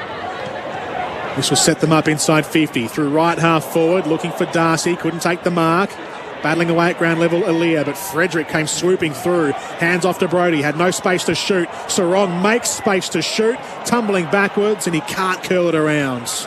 It was in line with the right goalpost all the way and wrapped around the wrong side for a behind. So just for safety, Steel Sheds, the stats that really stand out here, it's the marks. 49 to the Giants, only 21 for Fremantle. So 28 the difference. That's probably the main one. Contested possessions fairly even. Clearances slightly in the favour of the Giants, but overall, defensively, the Giants look like they're much better set up today structurally. And it's just this calm ball movement from half-back just to find the free target, chip the ball down the wing, look for the corridor where they can, but they're just playing a really patient, smart, mature style of offence today, the Giants. Yeah, it's frustrating Fremantle, isn't it? 15 minutes played in the second term on the clock for Makita. Rule the outdoors with Makita. The Giants kick mark their way to half-back, and they start to open the field up a bit more past the halfway mark. Ash showing some toe, delivers long inside 50. Cox had front position on Hogan, punched away, back into a throng of players inside 50 for the Giants. A snapping kick comes out of the pack, and it goes across the face of goal and out of bounds on the full from Tom Green. Couldn't replicate his goal to start the term. 30-point leaders, the Giants. Fremantle trailing. A free kick from the back pocket to a large contest on the near flank. Five throws highest, couldn't take the grab. Green to Perryman, dabs it inside 50, just makes the distance according to the umpire, and Lloyd marks at centre-half forward. This is the challenge, though, for Fremantle, because they haven't got the tall timber in their side today. They can't really dump it long. Another challenge they've got, they're down by 30 points at the moment. They haven't been a high-scoring side this year, so it's not like they can just flick their offence on when they want to. Particularly if Lloyd can kick this from 50. Daniel Lloyd looking for goal number 6 of the season. Gets underneath it, hangs up in the air a bit, and tails out to the right. A minor score for Daniel Lloyd.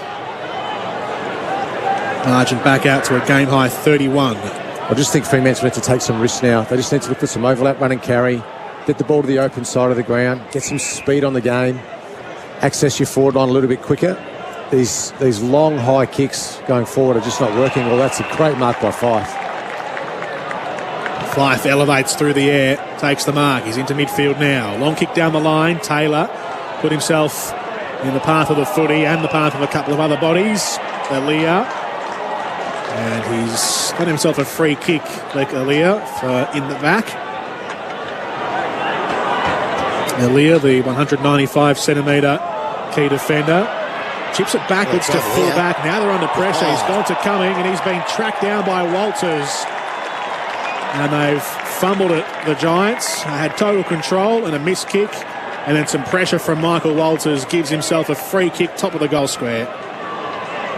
Setting up for the snap here too. Well, you wouldn't think a player of his class would have too many issues with this. He's pretty close to the man on the mark, though. He's about 10 to 15 metres out. Walters gets it around the fingertips of the man on the mark. Yes. And he converts, Walters, his second goal. On the snap, the left foot around the body from in close. The Dockers go to 3-3-21. It's their first goal since the end of the first quarter. It's taken them about almost 20 minutes in the second term to get their first score of the second term. 3-3-21. As I said, the Giants 7-4-46. Great forward pressure, wasn't it? And Alir's been really good today. Love his story too, coming across from South Australia, from Central Districts. They just went to go out and around the defence then. He just overcooked the kick. Isaac Cumming just couldn't quite take the mark, and then Walters just pounced all over it. He was fantastic and really unconventional shot for goal. For the listeners, he was about 15 metres out, almost directly in front, and chose a one-step left foot snap, and only barely got over the man on the mark. Really risky kick. Very risky kick. They need a back-to-back goal here. Repeat goal would be nice. Fremantle, a little bit of belief. 25 points the difference. 46 plays 21. Fife in and around the stoppage here. Yep. Darcy down to 5. Couldn't quite take control under the pressure. Mundy rolls out to O'Driscoll. High kick, hammered inside 50. Aaliyah had front position on Banfield. Didn't hold the mark. We'll get it back, though, from a Kennedy handball. He's tried to go to Cumming again. It's come unstuck once again for the Giants, but Taylor this time mops up and tries to hack it clear. Kick, surely. Middleburg's being clambered all over by Darcy. Whistle stays away. The Giants under some pressure now from the Dockers. Switkowski picks it up, centre half forward. Right foot snap around the body. Switkowski just the wrong side of the goalposts. Good pressure by Brayshaw. They're just up the ante a little bit here in the last couple of minutes. Dockers. Well, Brayshaw's starting to lift around the footy a little bit too. He was a little bit quiet in the first quarter, but starting to come into the game. You're right, Pickers. Good move. Fife in and around the footy. Just a bigger body, a bit more experience. Only his 7th game this season for Fremantle. He's had all the injury setbacks, but might be seeing a little burst here from Fremantle. Alex Pearce led the race to the kick in. He's a good defender, this bloke. A really good player. Just a lot of footy with injury. That's the free kick and goes back inside 50. Darcy tumbling backwards, didn't hold the mark, had 3 bites at it and lost it. And it will be a ball up in the left forward pocket here for Fremantle. Looks a bit shattered with himself, Darcy, that he didn't take that mark. A good piece of it. Thrown up, he tips it down looking for Walters, too close to the boundary line and out of play. Sonny's trying to get it free. He's having a laugh now. He thought he could fool the umpire. The umpire was onto him. So it's inside 50 here for Fremantle. Left forward pocket. Boundary throw in. Darcy, clean tap down to Switkowski. Sprints onto the footy. Brayshaw ran into Steen. Steen lays the tackle. Ball somehow comes clear. Switkowski handballing backwards. O'Driscoll had it picked off by Ward. And then he hacks away a kick high into the air. Clark tracking back. Bounces over to Young. Now to Chapman. We'll go back inside 50. Long kick driven to the top of the goal square. Taylor elevates. Doesn't take the mark. Frederick on the pocket. Handballs. Perryman, ricochet, back to Frederick, and then taken out of play. Michael Frederick.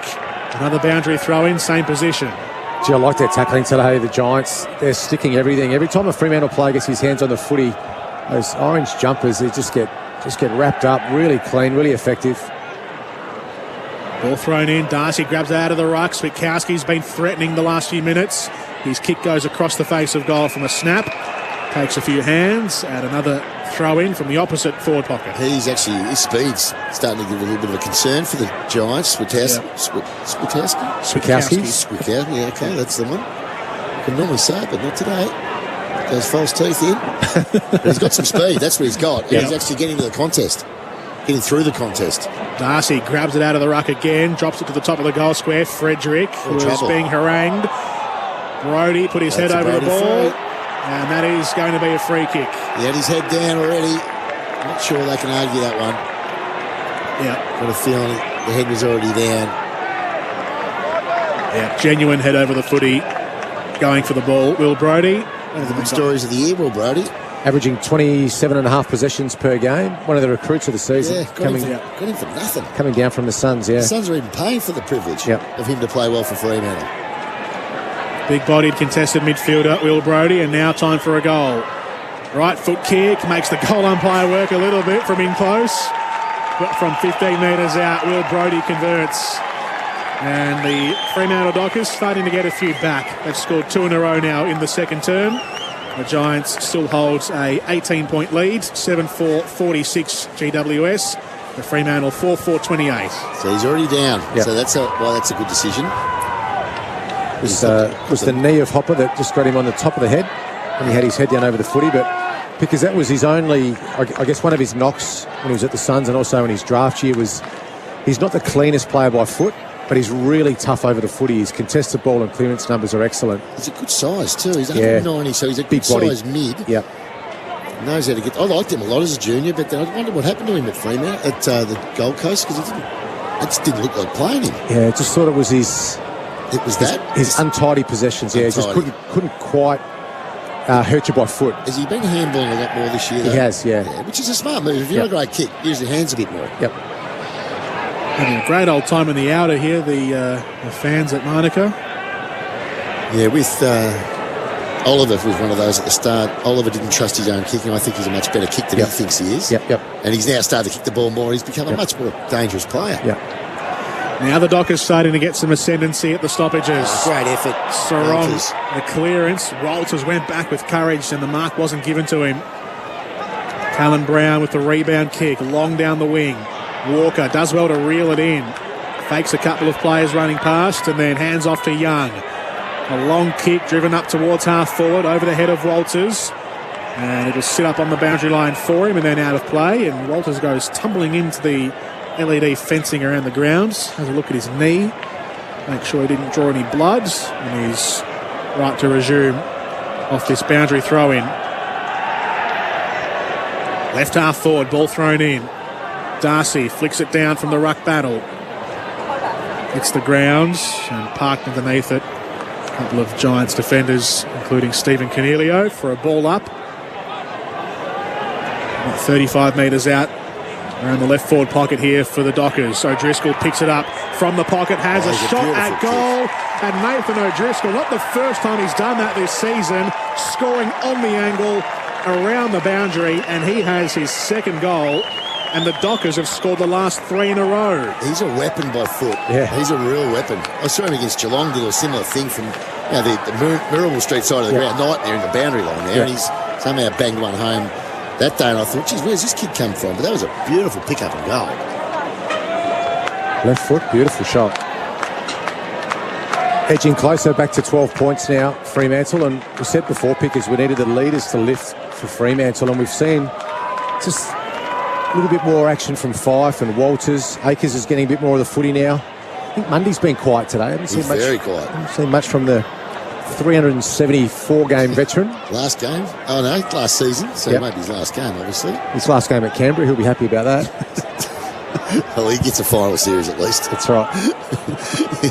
Did you ever play at Canberra? Yeah, I did, yeah. I've never seen the Cats play there much, but it's a beautiful ground. Yeah, it's I played cricket there. I haven't played footy there. The Dockers getting those centre clearances. Brody around the corner to Schultz. He'll spear this one inside 50 for Banfield, who couldn't take the mark. He was clattered into by Taylor at the last second, and a boundary throw in. They've done pretty well here. Actually, no, it's not. It's going to be a free kick. Well, this might be more difficult for O'Driscoll. A set shot. Will he go the banana? He has to here as a left footer. You have to. You don't reckon there's enough open face? There wouldn't be enough daylight here for a left footer. Looks like he's going to drop punt though. Oh, geez, he'll take his best. For his third goal already, Nathan O'Driscoll from the pocket, and it's to the skinny side. Behind for O'Driscoll. And I've got the margin back down to 11 points here, Fremantle, so they've cancelled out the first 3 goals of the term. They've had 3 goal runs either way, the Giants into the Dockers in this second term. Yeah, they still can't stop this mark game, Jordan, but what they are doing a little bit better is their contest method from around sort of clearance has been a little bit better, a little bit more experience around there now.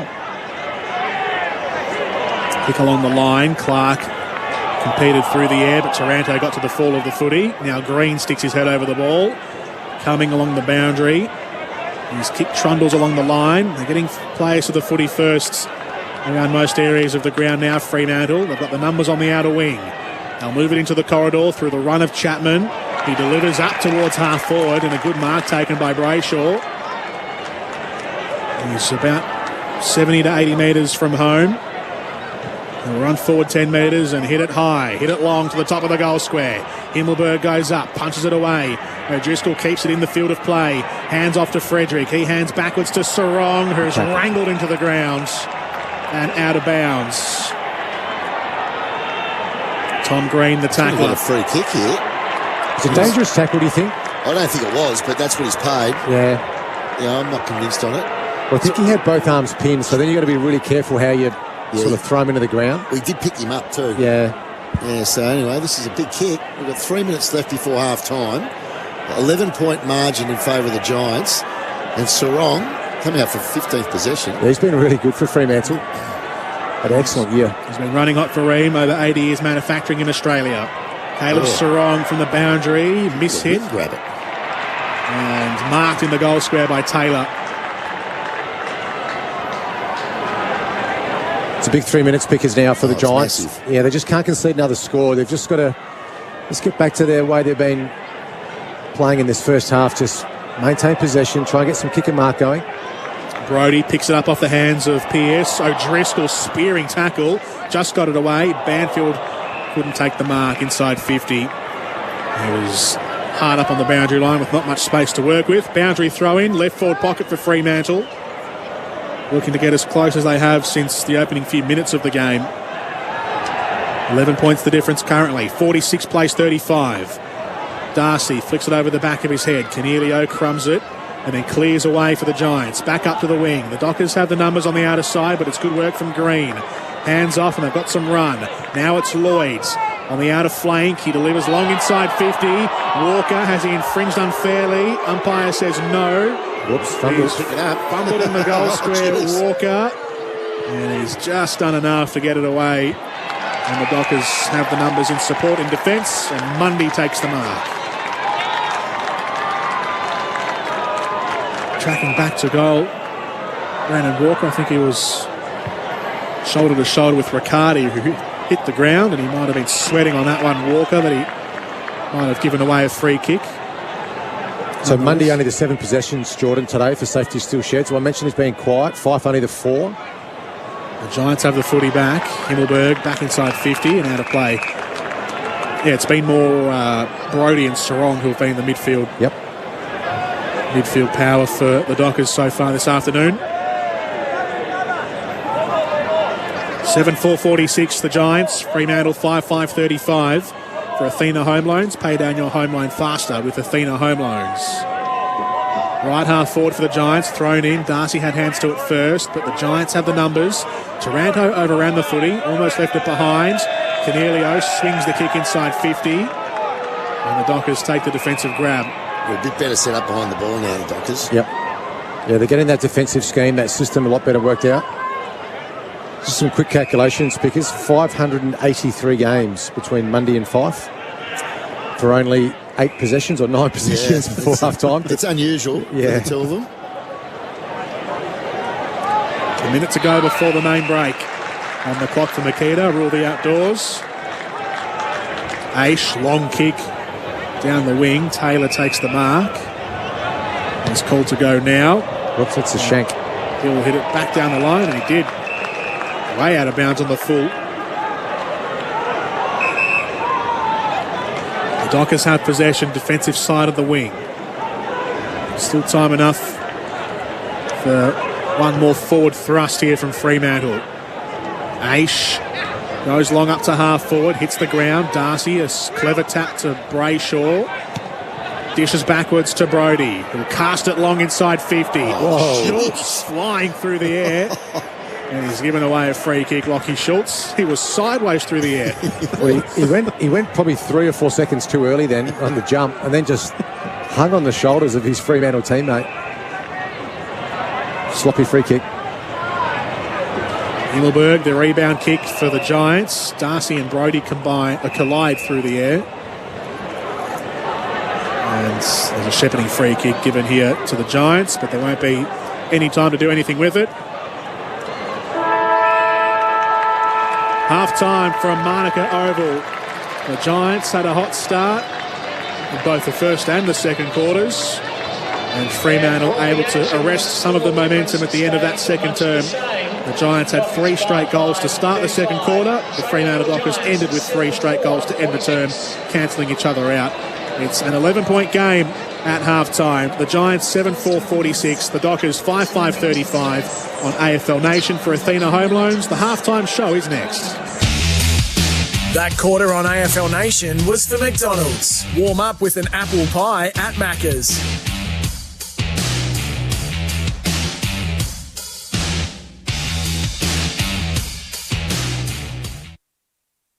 Are you self-employed and looking for a home or commercial loan? Talk to RedZ, loan specialists for the self-employed. They review each loan individually to meet your needs. Visit redz.com. Conditions apply. RedZ Lending Solutions Proprietary Limited, Australian Credit Licence 311128. It's never been more important to buy Australian than right now.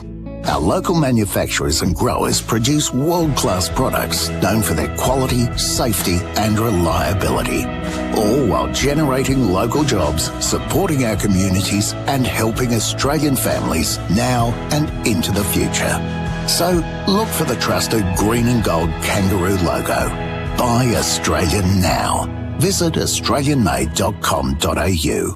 NHP are your local trusted number one choice for everything a Sparky needs. NHP electrical products are available from recognised electrical wholesale stockists with service-ready levels of key products. With NHP's range of globally sourced best-in-class products, you can think global, trust local. When you buy NHP, you're buying 100% Australian-owned and supporting local Aussie jobs. You can find NHP electrical products at your local recognised electrical wholesaler stockist or nhp.com.au. I've been talking about the amazing Spinal Ease pillow for ages, and now after years of research, Spinal Ease have just released the amazing new Spinal Ease mattress, featuring an amazing button to change the firmness for any body, shape, size and weight. Plus a new mattress overlay to make your current mattress luxurious, and the Spinal Ease back support to add proper customisable comfort and support, all featuring the latest comfort technology and 100% Australian made. See the new Spinal Ease mattress at spinaleze.com.au. If you're planning a bit of a road trip or taking off on a weekend family adventure, place your car tyres in the safest hands in the business. Tyre Power. The store-wide super sale is on right now, which means you can buy 3, get 1 free on selected Kumo passenger and SUV tyres. Winter roads can be wet, dangerous and slippery, so be more careful on the roads with quality tyres on your vehicle. Each Tyre Power is 100% independent and locally owned. Find your Aussie local at tyrepower.com.au. Looking for a better value mobile plan?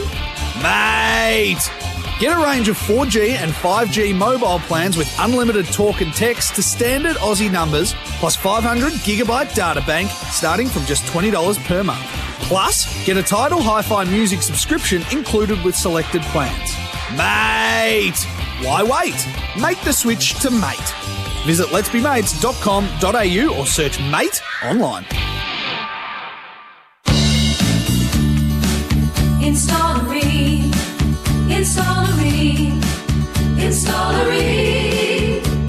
For the hottest of hot water you've ever seen. Ream comes on steady, hot and strong.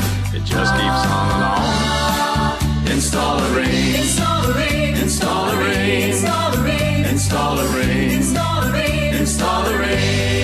Ask your plumber for Ream, Australia's #1. When you need a bus, call the #1 people movers, Go West. Go West are your solution for shutdowns and operations that require getting personnel into and out of remote locations. Go West have hire buses as well as charters to suit your needs, and safety is our primary focus, proven by more than 20 years of faultless service throughout WA.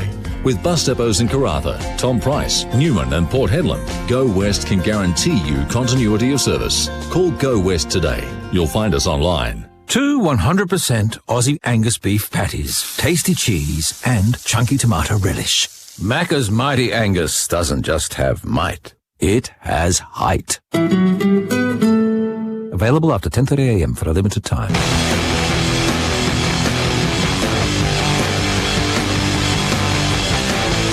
You're listening to the 2022 Premiership season on AFL Nation for Beaumont Tiles. Hybrid flooring in store now. Macca's I'm Loving It moments. Catch a quarter pounder range meal at Macca's today. Taranto at the back to Green. Snapping kick from Tom Green. One bounce through the goal square. He's fired up. Hogan in the forward pocket. Hands off. Shot at goal coming through from the forward pocket. Tell me. Oh, it's made it. Tim Taranto. Marvellous. Chips it backwards to full back. Now they're under pressure. He's got it coming and he's been tracked down by Walters.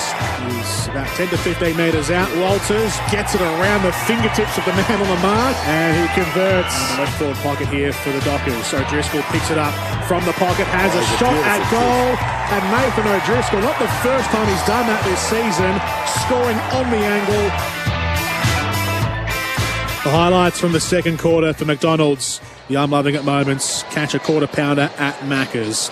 This is half-time at Manuka Oval. The Giants have a 7-4-46 to 5-5-35 lead. 11 points the margin from the Giants ahead of the Dockers. It's the half-time floor show thanks to Choices Flooring. Hybrid flooring from Choices Flooring. The Choices Flooring Halftime Floor Show. Choices Flooring's Abode Hybrid Collection. The water-resistant flooring choice. Jordan Canellis with you. Our experts are Brenton Sanderson and Liam Pickering. thanks to buymystock.com.au. Brenton, your general thoughts overall from the match where the Giants have started each quarter really well. They've got the general ascendancy in the game, but Fremantle able to cancel out the damage inflicted by the Giants at the start of the second quarter with their own run of 3 goals at the end and have got it back to 11 points at half-time. Yeah, well, Fremantle certainly got their way back into the game with those last 3 goals, which was so important. We saw 2 significant momentum shifts. The first half of that second quarter was the Giants, and then Fremantle were able to work their way back into it. What Fremantle are doing really well, they just got back on top with contest and clearance, but GWS have been better basically with their offence and defence, as crazy as that sounds. Particularly defensively, I think today the Giants, I like their tackles, I like their pressure. Their back 6 are holding up really well. Himmelberg, Taylor, Haynes, Callum Brown, I like him today. And the young rookie, Aaliyah, they've been excellent across half-back. They've really frustrated the smaller Fremantle forward line today. But quite simply, Fremantle have just made too many mistakes. They've been fumbling at ground level. They haven't been clean. And the Giants have made them pay on turnover. They've just been a lot more measured with the footy today. They're marking the ball really well. They've taken 31 more marks than the Giants today, which is a little bit of a tactic. They are chipping the ball around. They're looking to maintain possession, and I guess outside of that sort of key number, that 31 marks, it's fairly even across the board when you look at the statistics. Inside 50s favour the Giants by only 2. Clearances are in Fremantle's favour only by 1, and contested possession is Fremantle by 8, but that was probably that last 7 or 8 minutes where they sort of got on top around clearance.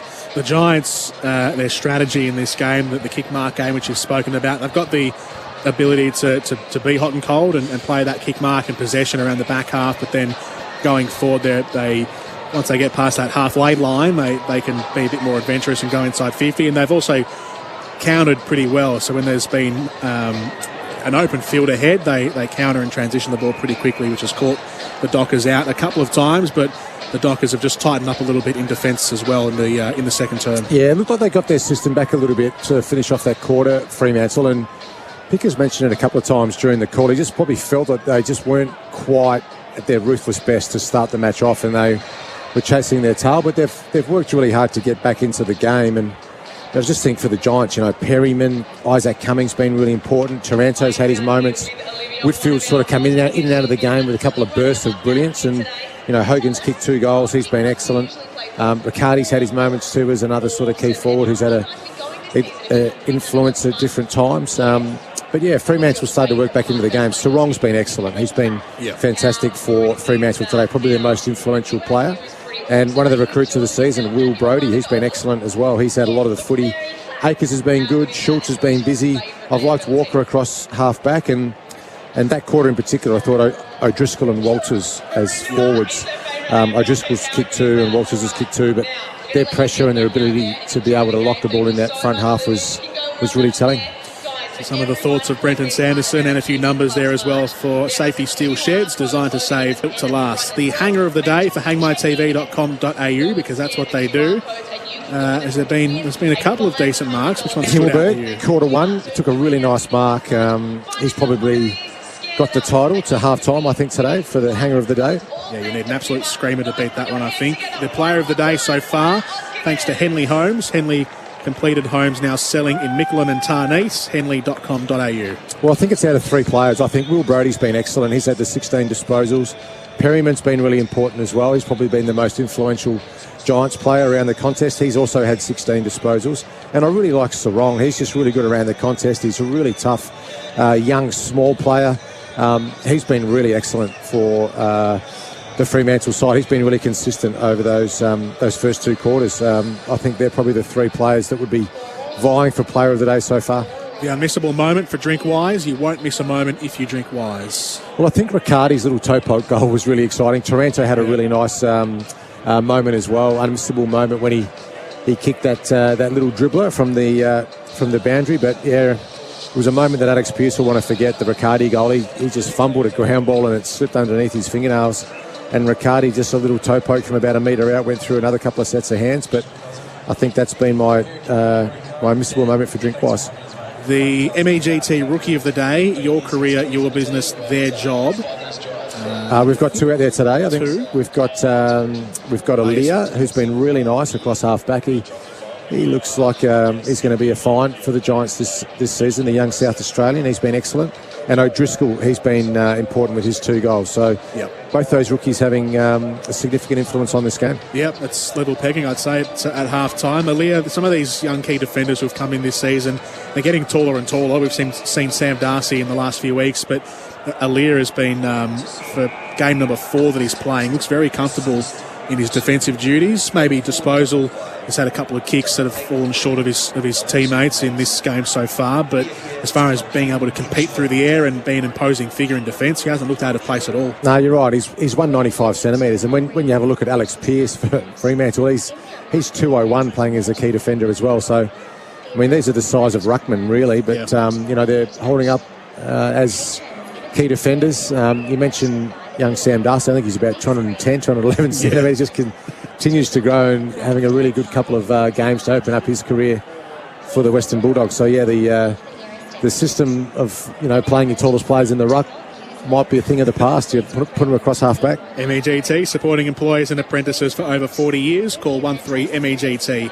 And finally, the coaching move of the day for TC Boxes, home for trays, canopies and toolboxes. Well, probably the strategy from the Giants just to play that sort of kick mark game. They did it against the Western Bulldogs with great impact last week, and today they've gone back to it. So, as I mentioned, 31 more marks so far than Fremantle. So they're looking to just deny Fremantle possession. They're trying to chip the ball around, look for openings going forward, and they've done it really effectively so far. So I'd probably say that's the coaching move to this point.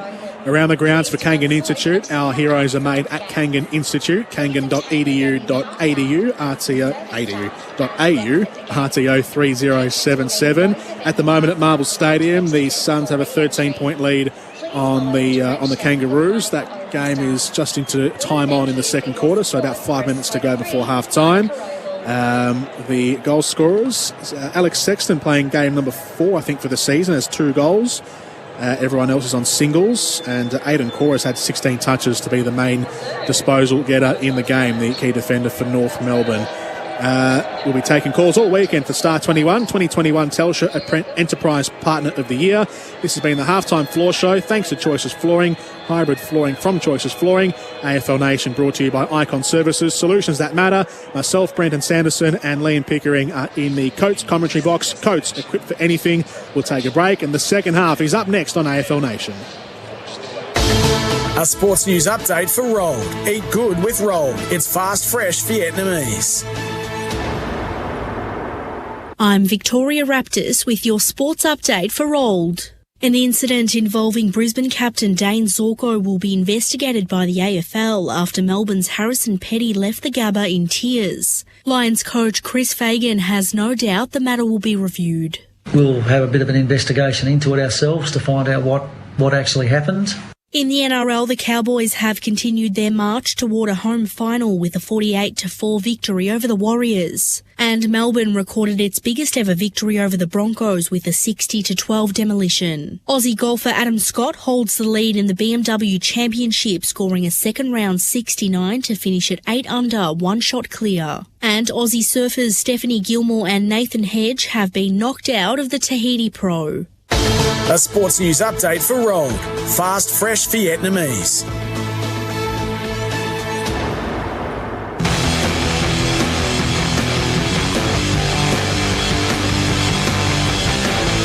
You're listening to the 2022 Premiership season on AFL Nation for Beaumont Tiles. Hybrid flooring in store now. Are you self-employed and looking for a home or commercial loan?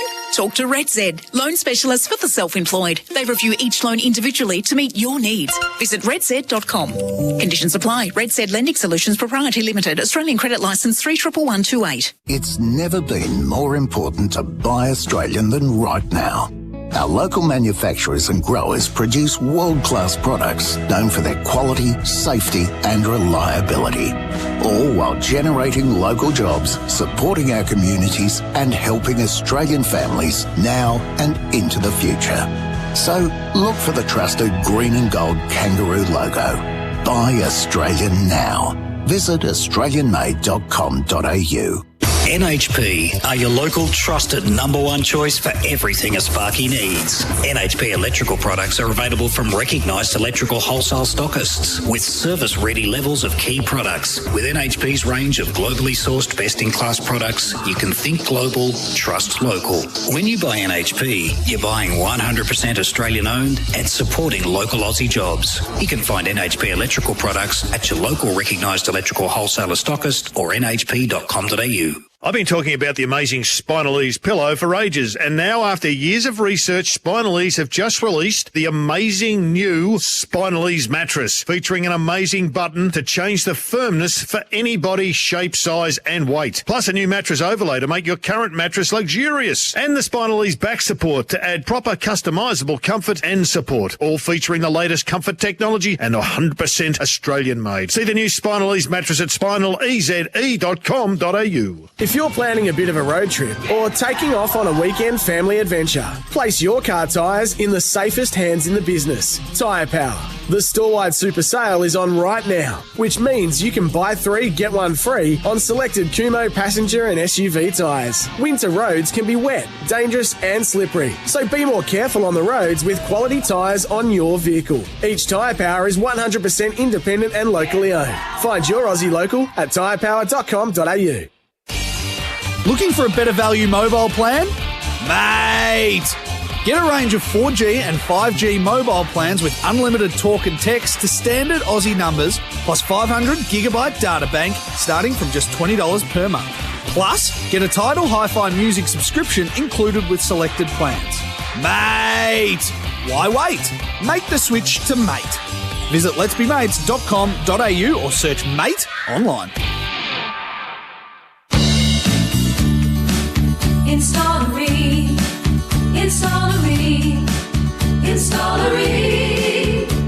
For the hottest of hot water you've ever seen. Ream comes on steady, hot and strong.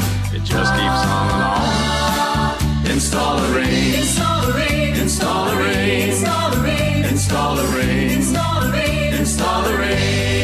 Ask your plumber for Ream, Australia's number one. When you need a bus, call the number one people movers. Go West. Go West are your solution for shutdowns and operations that require getting personnel into and out of remote locations. Go West have hire buses as well as charters to suit your needs, and safety is our primary focus. Proven by more than 20 years of faultless service throughout WA.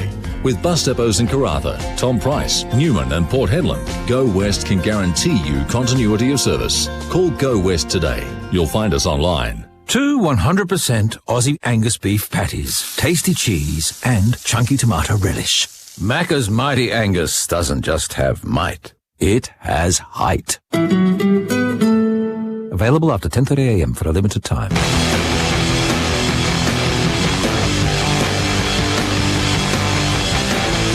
You're listening to the 2022 Premiership season on AFL Nation for Beaumont Tiles. Hybrid flooring in store now. Welcome back to Marnica Oval. It's half-time, but the players are back out on the field for the start of the second half. The Giants, 7-4-46. The Dockers, 5-5-35. The opening bounce not far away. In fact, just a matter of seconds away for Tyre Power, tyre safety experts week in, week out. The Giants lead by 11 points. Jordan Canellis with you and our experts for buymystock.com.au, Liam Pickering and Brenton Sanderson. But we've commenced the third quarter and Will Brodie gets the opening clearance for the Dockers. A high ball to centre half forward, and steamrolling out was Schultz, who takes the mark. He turns and goes quickly, further inside 50. Five, didn't take the mark. He had 2 good bites at it. Took it from almost behind him. Fumbled it. Walters free, hanging on. Free kick, indeed, for Sonny Walters, game 200. Pickers, what are you expecting here in the second half from... Well, I like the way Fremantle finished the first half, so if they can start this quarter with a goal here to Walters for his third, well, I think they're on their way to getting themselves, they're back in the game. I think they can go on with it if they take their chances early in this third quarter. So for the margin to be down to single digits for the first time since the opening 10 minutes of the match. Have to be right post. Again, they've gone to left post. Walters' kick has swung well away. This wind is tricky. Yeah. So many shots today have fallen short. Yeah, they have. Even from inside, comfortably inside 50, just falling short. So no score at all, but he'll get a second chance here, Michael Walters, because the exiting kick was hit low and flat and right into his hands. I'm not convinced he'll get the trip of what we've seen so far. Yeah. Well, he gets to reload, doesn't he? That's the thing. He's had the kick 5 seconds earlier. I think he read it well, didn't he, Sonny Walters? Himmelberg trying to be too cute. So Walters a second chance. The one a moment ago fell short. Second chance, a little further out. Arcs out to his left. Same result. Sits it up, and again it's going to fade out to the left. Drops in the goal square. Bashed away by Himmelberg towards the pocket. Picked up by Schultz. Fed backwards to Aish. Walters going backwards. Again, Pearce shreds off a tackle. Gives it over to Sarong. Switkowski skips around one. Brodie under pressure here from the Giants, but the Dockers still maintain possession. Young over to Chapman through left half forward. Arches the back, puts it to the teeth of goal, and then fades away to the right and not well, but just squeezed away from the behind post. Out of bounds on the full from Chapman. They look alert, though, at the start of this third quarter. They look much more alert than they did at the start of the game. They've had a couple of goes at goal here, the Dockers. 3 attempts, no score. Margin still 11 points. The defensive 50 kick from the Giants, intercepted by Cox. He'll send the Dockers back inside. Darcy was the target, took a hand on the way through to Fife. Switkowski had to be holding the ball. And it is. Briggs free kick. Started really well, Briggs, but I thought Darcy got on top in that second quarter. Just Fremantle started winning a lot more clearances, and it was on the back of Darcy's ruck work. Kick to the outer side. Taranto gets to the bounce of the footy on the logo, but he was swung around 360. Holding the ball. Advantage taken from the Dockers. Brayshaw streaming forward, links up with Young, back to Brayshaw. Helicopters a kick inside 50. Takes the fingers of Nat Fife. Clenches his fingers, makes sure they're not jarred. They're all good, but it's a boundary throw-in.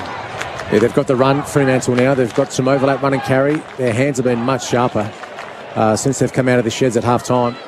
On the back foot a bit here, the Giants. Need to get a score now, the Dockers, for all their inside 50 territory. It will come out first. Clearing kick from the Giants into the centre square. Hauled in by Schultz. Now to Young, who spears a kick towards left half forward. Very wide though, isn't it? Yeah, he gets carried wide maybe by the wind and out of play. Boundary throw in just outside the 50 at the left forward flank for Fremantle. 46 plays 35. No change from the halftime score for either side.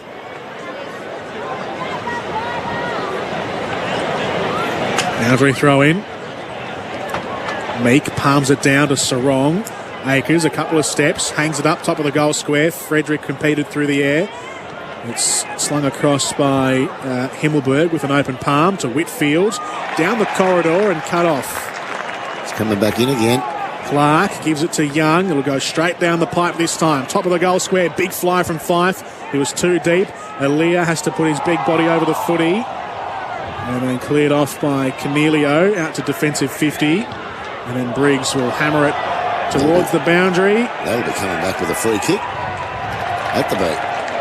Well, they're back to their trademark, I think, Jordan. They're Fremantle. They play the game in their half when they're playing their defensive scheme and their system really well. And they just locked the ball in to start off this third quarter. Yeah, but no score yet, Sam. No score. This is the issue. I mean, they're playing really well. Played 5 minutes in the third term for Makita. Rule the outdoors with Makita. Aish hands off, snapping kick around the body, and it's put right down the middle by Brayshaw. There's the score. The first goal of the third quarter, and Fremantle get the margin back within a goal. 5 points the difference. The Giants 7-4-46, Fremantle 6-5-41, and the reward for time in possession and in territory finally comes. It's a great handball by Aish. Just into the path of a runner, and that runner was Andrew Brayshaw. And a nice finish. It's your best bet, isn't it? Get it close enough to goals that you can actually kick through it, because from a fair way out, it's looking very unlikely you're going to make that distance. This is a different team, Pickers, from what we saw in the first half. They've come out, eye of the tiger, really. They're would have just had a little bit of an adjustment from the coach at half-time, just a little reminder about what's at stake today, and been sharper, running harder, overlap. Little attitude adjustment. Yeah, I think so too. They look a different team, that's for sure. Oh, sloppy. What's that? It's going to be a shepherd. Oh, you suppose you can't do what he did, but... Oh, it's a 52, Pickers. No, that's dumb. It's got to be better than that. Lloyd Meek basically ran into the legs, he'd say, of Kieran Briggs, knocked him over from the ruck battle. Mate, this hurt. Well, at his defence, Meek, I think he thought it was his free kick when he definitely did. When he got up. So then he's, I guess out of frustration, he's thrown the ball back to Briggs and has hit the deck, which is an automatic 50. But yeah, really sloppy ruck duel then. Geez, this will hurt if he kicks this. To restore the 11-point lead from half-time, Briggs, set shot down the middle and it's swung out to the left. Well, what is it, 20 past 1 in Perth. Fremantle fans are looking to lock in a home final. Sorry, a double chance, I should say, and a potential home final. Can they get a home final? No, they can't get second, no. No, they can't, but double chance is handy. Win today for Fremantle gives them the best chance for a top 4 finish. Then they'll have to wait for tomorrow's games to see their final placing. High kick inside 50. Cox did well, read the ball through the air and takes a defensive grab for the Dockers. He's a very underrated player, Cox. Good stuff. Yeah, it's an early start when you're a Perth fan and you've got a 1:45 game in Melbourne. You're watching a footy game, your team playing before lunch. In the morning. In the morning. Well, I suppose if they have a win, you can then go out and have a celebrate if you want, but you've got to win first, and this is no late Emmers yet. The Dockers progressing it nicely from defence to the wing. Now Aish, a bit more agricultural. High kick inside 50. Long ball, Taylor got there first, jumped into the footy, hit the ground, and then was sat on by Akers. It's been close to a trip. Ball up in front of goals for Fremantle. Palmed down by Darcy and a secondary stoppage. Around the grounds for Kangan Institute, 1-3 TAFE, half-time, and the Suns lead North Melbourne by 20 points, 24-44 at Marvel Stadium. The Cats and the Eagles up next on AFL Nation after this game. Clearing kick from defence out to the wing from the Giants. Chapman leads the race. He shares it with Clark. His kick was a bit too short for Cox, but he's done well, Cox, to recover. Back to Clark, well done. Who rounds 2 Giants players and then splits the gap between them. Dashes forward and hits up Meek at centre-half forward. Walker sprinting away from Whitfield, just got his kick as the tackle came, but the kick didn't have much purchase, and Himmelberg mops up in conjunction with Taylor, and now Brown marks in the left-back pocket. Well, they're under siege here a bit, Jordan. I think these back six for the Giants, they've been excellent up until half-time, but the ball just keeps getting pumped in now, so they need to win some ball in the midfield, the Giants. Brown heaves it out towards Perryman on the outer side, delivers back infield, and Walker. Another mistake. His turnovers are starting to pile up for the Giants through the middle part of the ground. Yeah, it's because the heat's come from Fremantle. Yep. Marshalling things through half-back Brandon Walker. Shares it with a short kick to Pearce. Into the centre square. Makes his run out to the right. There's downfield 50. So what's that over, I wonder? Off the ball stuff. Lockie Schultz and protesting Himmelberg, but Alex Pearce would be a rare goal, wouldn't it? Yeah. When has he kicked in his career? Alex Pearce. 3. Yeah, not many. Good defender. Not sure how good a shot he is at goal. Hasn't kicked a goal this year from 18 games. He's taken some scalps, though. He has, yeah. So Alex Pearce, the boy from Tassie, playing for a team in Perth, playing today in Canberra. From straight in front for his first goal of the season, Alex Pearce. Well done. Oh, he's dobbed it. What a goal from Alex Pearce. And put him in front, more importantly. No issue at all from the set shot. He actually nailed it right down the middle as well. It's the best set shot of the day. Yeah. 7-5-47 apiece. We're back level at Manuka Oval. And Alex Pearce has his first goal of the season. First goal in goodness knows how long. 4th of his career. It was a Lear, wasn't it? Yeah, it was a Lear. He put a hand into the face of Lockie Schultz right in front of the umpire. He couldn't have. He was standing like a metre away. No wonder it was a downfield. There you go. First goal. 50. First goal since his debut season. All 3 of his goals came in 2015. Alex Pearce. I don't think they came in one game. No, they across 3 different games. Okay, are you sure about that? Yeah. Okay, well, maybe they didn't. So I think they started him forward when he first started. Yeah. Worked out he was a defender. That's 7 years ago. Wow. Spears. No wonder he celebrated. Yeah. I think the boys got around him. It's given him a lift, though. Got the scores off as they put him back in front, but it's scores are level. But they're winning all these one-on-one balls now. All the 50-50s. Well, this is what the good sides do, don't they? Because they find a way, even when they've been down by 31 points at one stage, find a way to get back in the game. Yep. Just through pressure and defence. Danfield squeezes a kick out from centre half forward. The Giants had defenders there, but the out kick is intercepted by Cox and he shanked it. Took it straight to Green. Put it right on right in the chest of Tom Green. No Toby Green today. His season done with a thumb injury. Been a lot of mistakes, hasn't there, with these short kicks today. Mm-hmm. Players just can't seem to be able to find a target with these uncontested short kicker marks. Akers at left half forward, didn't want to go the big kick inside 50 and directs it down the line to Walters, who was unmarked at left half forward, too far out to score, keeps it low, drives it low, and Nat Fyfe takes the mark. Under a fair bit of pressure too. And Lee Kalia right on the back of him. And Nat Fyfe got to get down low and take that at knee height. Fyfe, who is back in the team for the first time in roughly a month, playing just game number 7 this season. Looking for his first score of the day. Left half forward, walks past the digits of 50 now. Into a stride, a couple of steps. Good looking set shot, but the wind carries it out to the right. And a minor score gives the Dockers the lead for the first time today, up by 1 point. Exactly what we spoke about during that second quarter when we asked for a lift from the Fremantle leaders. And now the shoe's on the other foot. We need a bit of a response here from the Giants. It's taking them 10 minutes here to really get going at all. We need their leaders to lift. They haven't got going in any capacity up there since in this third quarter, halfway through the quarter. They barely had it in their forward half. Here they go now, though. Tom Green gets it upfield. Pete Ling keeps it low. Collected by Steen, who tries to put the zigzag on Cox, but he wasn't buying any of it, Brendan Cox. With a defence set behind there. He looked up, there was nothing to go to. Except Fremantle. That's 50. That's dopey. That was very silly. That was Sonny Walters to an experienced player. What was he thinking? He's going to give it. Ball's on the centre wing. They haven't looked like going in, and he's now going to have a set shot. Jesse Hogan from 25 metres out.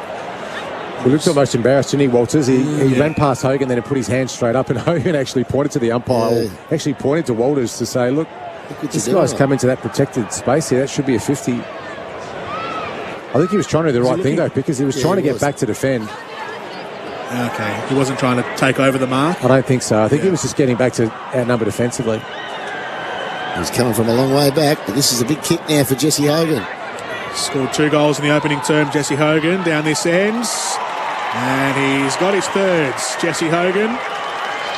Set shot gives the Giants the lead back. GWS back in front halfway through the third term. 8-5-53, the Giants. Fremantle 7-6-48 on the scoreboard for the Victoria Police Assistance Line. We didn't see that coming. And it came because Walters, let's have a look at him. I reckon he was running to take the mark. Yeah, you're right. You're right, Pickers. And he was coming from too far away.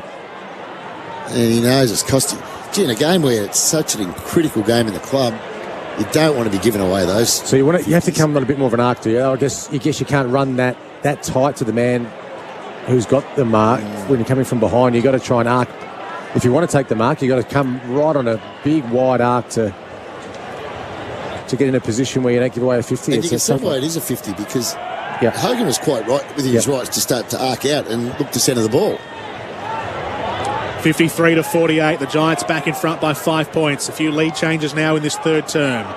The Dockers get the centre clearance. Walker keeps it low, rifling kick on the half volley through to Fyfe, who tries to duck the Taylor tackle. Trying to get away, really, from the Taylor tackle. He's not really looking for the high contacts. Just wanted to get himself free, but he was taken to ground by Taylor, who wasn't letting go. Ball up at right half forwards. Off the knuckles of Darcy towards the boundary line. Fife went in crash hot on Ward. And then that should have been a throw, really, from the Giants player in the pack. But Brown gets it away. A long kick down the line. Off hands in the contest at half forwards. Clark was there trying to mark off his hands and out of play.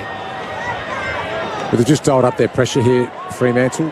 Every time a Giants player now gets their hands on the footy, they feel the heat from Fremantle coming straight at them. That was the opposite in the first quarter.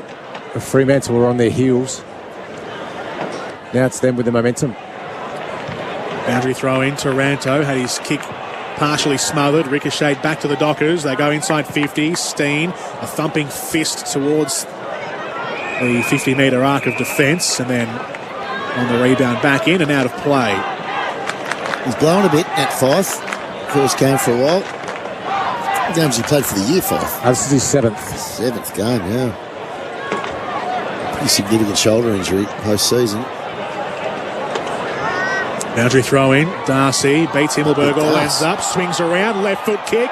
Darcy into the posts. Would have been a goal of the game contender from Big Sean Darcy.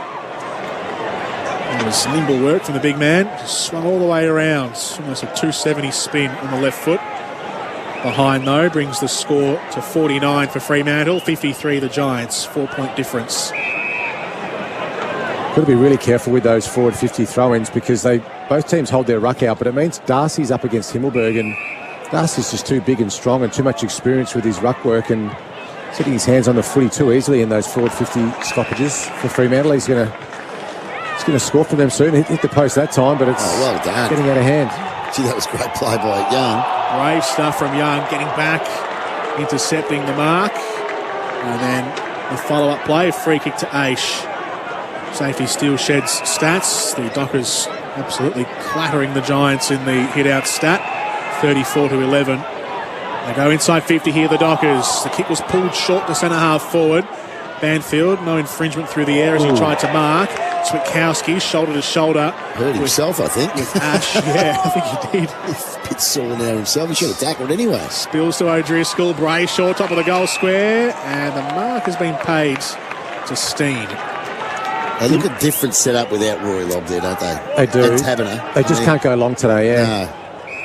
No. Or long and high. They've got to be more measured with their inside 50s. Switkowski came off second best, all right. He was though, because why would he choose to bump there? He just wrap him up. He had the ball. Yeah. He's only he's put himself to blame. That's why he's so sore. He actually was pretty important in that second quarter, I thought. He's giving himself a corky, yeah. Now to a throw-in broadcast side. Giants up by 4 points at Manuka Oval. So Fremantle's attacking end, as it has been for most of the term. Paddled back towards Mundy with a standing shot at goal. It'll drop adjacent to the goal square and roll out of play for a boundary throw-in. Deep in the forward 50 here for Fremantle. So watch this, because this will be Himmelberg versus Darcy in the ruck. And Darcy's just tried to grab it out the ruck every time. Yeah. Just too big and strong. A bit like Hawkins when he comes up in the similar position.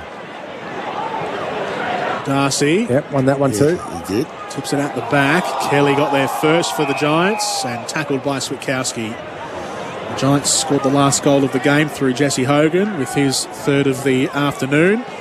Before that, the Dockers had scored 5 goals in a row either side of half-time. Ball thrown back up. A quick snapshot at goal. Drifts into the pocket. Schultz can't mark it. Walters pursues it. Wants eyes for goal. Gives it back to Schultz. His kick was smothered. Good defence from the Giants. It was Steen who got there. Free kick against Fife, I think, for high. And it'll be Sam Taylor's ball. Yeah, just a little bit sloppy there, Jordan, in the tackle. Now Fife, he actually fumbled it at ground level first, and out of frustration, I think he just took Taylor high in the tackle technique. Third term for the Victoria Police Assistance Line. Use the Victoria Police Assistance Line for non-urgent situations. This is interesting. The Giants have a break. A long kick inside 50. Ash and Clark, two speedsters. Oh, he did. Clark's gone to ground. Ash picks it up and hits the posts. There was a long ball over the top. The two runners went at it. Clark was on his belly. Ash tracked it down to the left forward pocket, and on the angle couldn't curl it around. He was trying to keep his feet, but he was always tumbling. It was like a building. It was just falling slowly. And very lucky there, Jordan Clark. He's had a good year, really. Oh, fantastic. Kick in from the Dockers to the broadcast side. Himmelberg was behind Meek, but got the footy. Kelly whips it around the body and out of bounds on the full.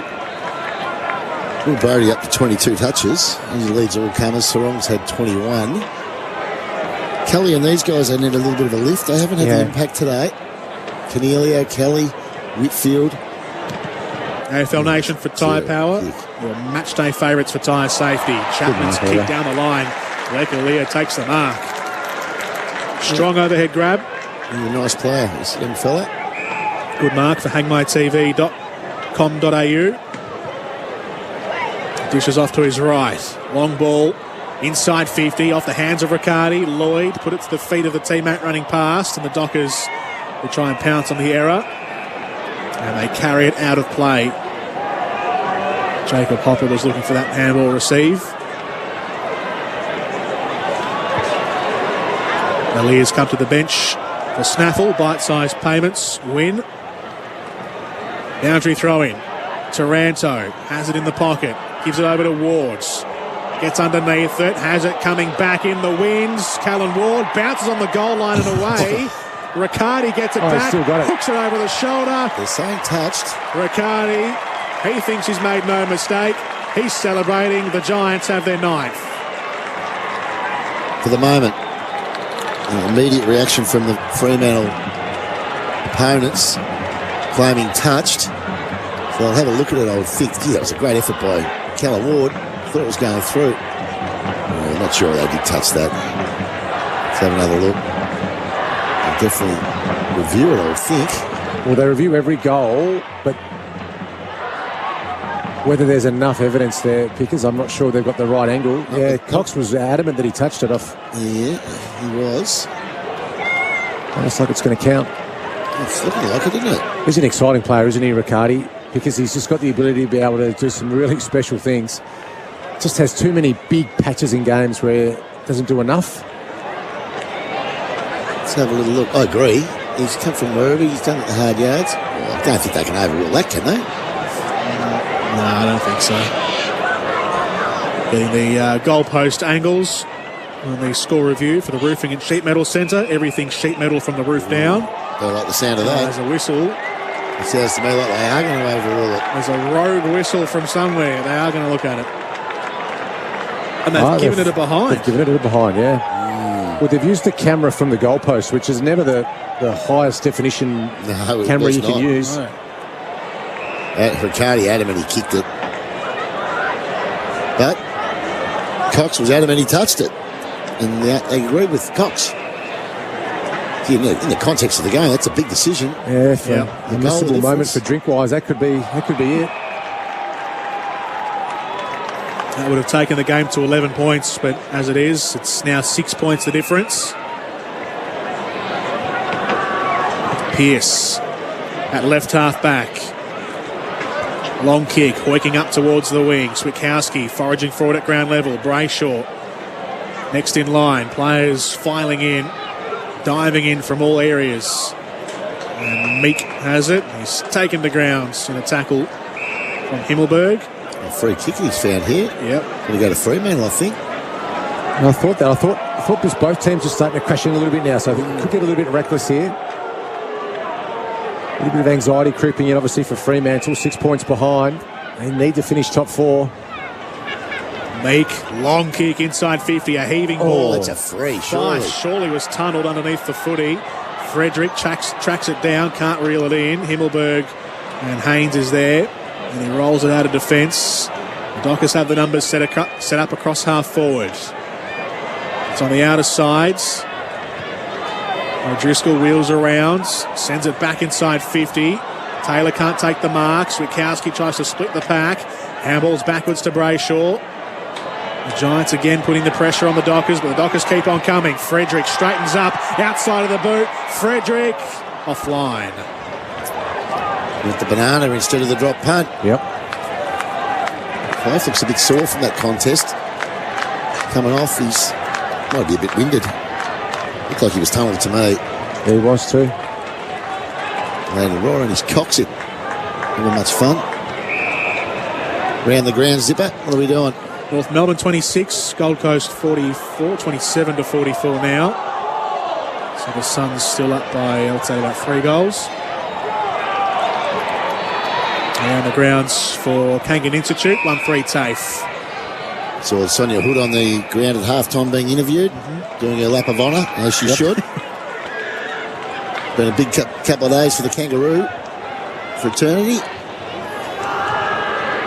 5 points the difference here. The Giants 55, Fremantle 50. We've got the run on the outer side with Chapman. Goes loping up the outer wing. Kicks to half forward, and Taylor anticipated it best. Ghosted his way in front and clutches onto the mark without the Dockers ever breaking through inside 50. Taylor's kick to Hogan. He's dropped the mark. Has time and space to regather and straighten and take his kick. He's found Perryman on the wing. A few steps, drives it long and high inside 50 to a one-on-one. Cornelio is there with Clark. Clark is holding Cornelio. He was. Umpire lets it go. Ryan dashes past a few oncoming tacklers. Pearce dabs a kick across the face of goal. Aish takes the mark in the back pocket. He's got Young working short for him. And now it's with Schultz. This is better by Fremantle, Jordan. They're just being a bit more patient. They're just trying to avoid this long kick, which they've had to take now, but that's the one thing that hasn't worked for them today, that long kick down the line. Schultz did go the long kick down the line. Cumming came flying in from behind with an outstretched arm to try and punch it away, but it's fallen back to the Dockers' favour. Schultz rifles a kick onto the chest of Brayshaw. Kicks wide to Young. Delivers with precision to right half forward. They'll go inside 50 here, the Dockers. Witkowski was marked well, and it was good defending from behind, and it's gone out of play. Boundary throw-in outside 50 for Fremantle. Just think they're running better in numbers now, Fremantle. They're getting some overlap. Yeah. Seem to have a better system with their run and carry. Just starting to mark the ball a little bit more as well. A little bit more patient, which is good. Haven't had a goal in nearly 15 minutes in this game. Into time on, 29 minutes played for Makita. Brodie runs the boundary. Just been excellent today, Taylor. He's marked everything. He's taken a lot of intercept marks. Squared it to the top of the goal square. Taylor takes the mark at fullback. One of the players running hot for Ream around the grounds. Yeah, he's been good. Sando, you've got the best players today, so you do the votes. Yeah, a bit of a blanket across 7 or 8 at the moment, I think. But I agree. We'll see who steps up in this last quarter. 5 points the difference. Only 90 seconds to play in this third quarter. Well, he's played on outside the boundary, I think, their Pickers. Umpire didn't pay it. No, they don't pay that much. For some reason, and they should. Yeah. They paid it, when was the other last round? Yeah, there was one, but it was a pretty obvious one. I mean, it happens a lot. Yeah. Tom Lynch, I think it might have been in the Richmond game. He's got some depth on that kick. I think they'll be coming home with the win, you know. Long kick down the line from the Giants. Riccardi feeds it through to Hopper, who is claiming he was infringed, and then Riccardi's thrown it. That's a throw, man. You can't handball the ball. Because it looks like he's never been taught how to handball left-handed. No, he's got no idea. So he tried to shovel it with his right, and inside out, right-handed handball. Well, it's trying to handball the ball over your right shoulder with your right hand. With your right hand, yeah. It's impossible to do. You've got to use your left hand. He's tried to disguise it by almost throwing the ball onto his fist. Didn't work. Brown, long kick inside 50. The Giants going forward. Pearce folding back. Does well, got in the way, sat in the hole on Hogan and made it a 2-on-1. And the Dockers seize possession in defence. Good handball. They're away. Akers feeds it over to Clark, takes a bounce, loops it over the top to Sarong, back to Clark, keeps on running Clark, sprinting to the 50, kicks inside 50, Schultz can't take the mark, regathers, under the tackle from Aaliyah, feeds it backwards to Banfield, standing kick, top of the goal square, Switkowski, has to be, and it is. Had to be. Gee, it's a big kick, this. Right on the three-quarter time siren to put him in front. Actually, he's hurt himself here, Pickers. I think Swiskowski might have hurt his collarbone, clavicle. Looks like he's just landed there right on the turf. First impact was with his shoulder. He's had a rough quarter. Yeah, one of them was his own fault. Yeah. What about the runner, Clark? Yeah, and from that's half-back. That was fantastic. They're just getting through too easy now, and the Giants' defence has been excellent up until half-time, but just the game's opening up, and it's Fremantle of the team that look like they've got more run in their legs. This happened last week to the Giants as well. They just couldn't quite run the game out. And it's a heavy knock. He was airborne. See, I'll tell you what, he must be sore because these little forwards, they don't get an opportunity to kick a goal. They won't give up a chance to have a set shot. No way. Let's see who has weaseled their way over to get the ball. I'm tipping Sonny Walters. Quick, before we see it, who are you going with? Lockie Schultz. No, I'll say Banfield. Banfield? Oh, Banfield. Schultz is in the area. I reckon. Let's have a look. Oh, Mundy. Too smart, David Mundy. Too good. Probably the best set shot of the competition. He is an absolute star in front of goal. Well, this has been the end of goal that most set shots have had their trouble with. The wind's pushed him out every time. He should be kicking this. He's a terrific kick. Switkowski was collected high. He's off the field now. David Mundy to give the Dockers the lead heading into the final break. Mundy, right foot kick. Gets it. David Mundy in the final home and away game of his career, with finals still to come, puts the Dockers in front at three-quarter time. They're up by a point. The Giants 8-7-55. The Dockers 8-56 on the scoreboard for Victoria Police Assistance Line. One more quarter to go. There's 1 point in it at Manuka Oval. AFL Nation continues next. That quarter on AFL Nation was for Mate Internet and Mobile. Award-winning Aussie service. Mobile plans from $20.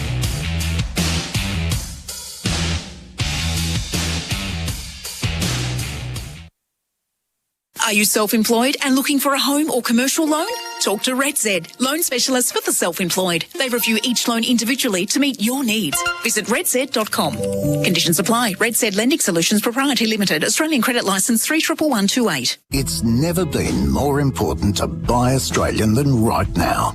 Our local manufacturers and growers produce world-class products known for their quality, safety and reliability, all while generating local jobs, supporting our communities and helping Australian families now and into the future.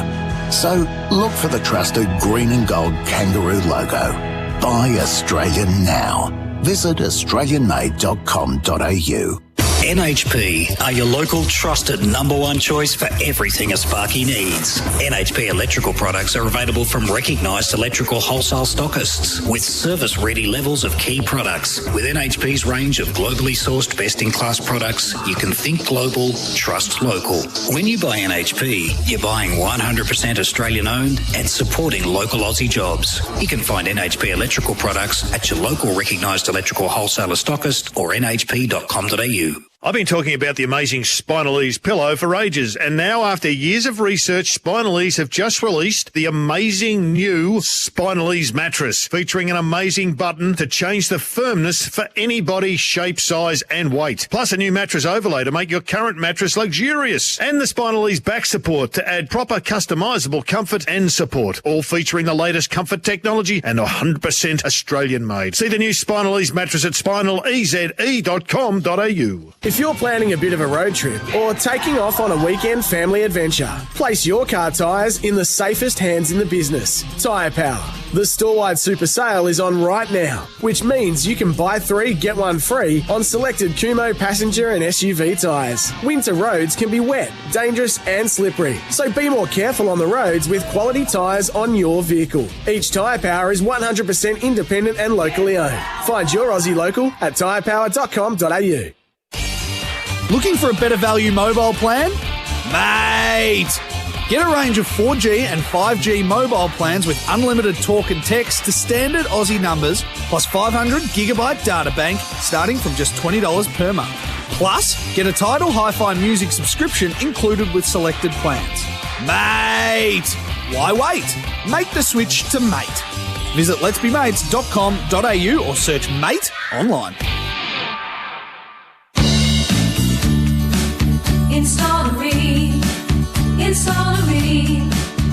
Installery. For the hottest of hot water you've ever seen. Ream comes on steady, hot and strong.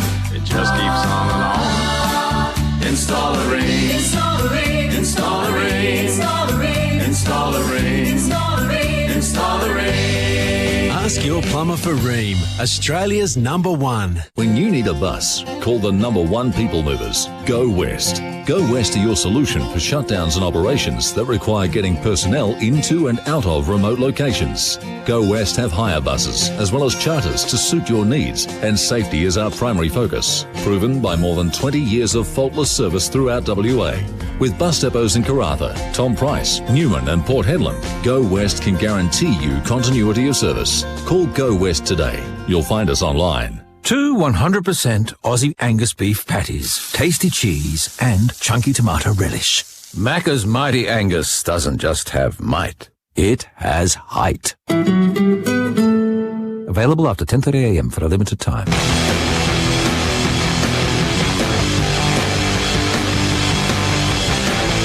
You're listening to the 2022 Premiership season on AFL Nation for Beaumont Tiles. Hybrid flooring in store now. A final quarter underway here at Manuka Oval, and the opening bounce was for Tyre Power, your matchday favourites for tyre safety. They've wasted no time starting the last quarter. Jordan Canellis with you, our experts, Brenton Sanderson and Liam Pickering for buymystock.com.au. The Dockers lead by points, 8-7-55, the Giants 8-8-56. Fremantle, and the Dockers have first meaningful possession on the near side of the ground as Clark on the wing kicks up inside 50. Fife was in the area. Frederick looking to rove it, and the boundaries beat him. Boundary throw-in. Brendan Sanderson, Liam Pickering, last quarter, what do we expect? Well, the first thing I have seen, Pickers, is there's going to be a little bit of controversy after this game no matter what, because Mundy has come from about 35, 40 metres away to take that ball. Yeah, so he walked past about 15 players from Fremantle to take that kick. How could they miss that, though? That's a goal. Ball's come out to Brayshaw. Oh, he's kicked that. He's run it and he's squeezed it in alongside the left goal posts. Early goal to open the last quarter. Fremantle have a 7-point lead. So 2 to Brayshaw now. You're spot on, Sando. I wondered how the old experienced Wiley campaigner got hold of that ball at three-quarter time, David Mundy, but he did. Now Andy Brayshaw, who's been good again, he was the one that got him going, I thought, in the second quarter. Yep. And they've kicked 2 goals now. Well, they're up by 7 points now, Fremantle, and they are full of run and belief. They're up by 13 now, inside 50s for safety still sheds. They're getting on top of it with contested possessions. That's plus 13 now as well for Fremantle. And clearances, they're up in clearances as well. So there's 6 of the last 7 goals they've kicked. It's trending towards Fremantle, which means they will hang on to a top 4 spot until we get to tomorrow's games, which are going to be critical. Interesting, yeah. The lowest they can finish will be 5th. Yeah. That's if Sydney and Collingwood both win, which means they'll take on the 8th ranked team. But with a double chance, because even if it's not a home final, if you win that, you get a week off and a home prelim. So much to play for Fremantle, even if they do get an away final in the first week. Correct. And they look like they're going to open up Giants here. Giants look like they're just about in Mad Monday mode here. They got the clearance again. Frederick runs around the man on the mark at centre half forwards, and his shot at goal is to the left. And a little bit offline today. Frederick has had a couple of shots from straight in front, missed them both. 2 behinds. Because this happened last week to the Giants. They were really brave for 3 quarters against the Bulldogs, and then they just ran out of puff. They just simply could not quite match the Bulldogs' run, and this is what's happening, or looks like that's what's trending in this game today, yeah, same thing. Himmelberg's kick in. And they are kicking with a wind in the last quarter. They've got the breeze.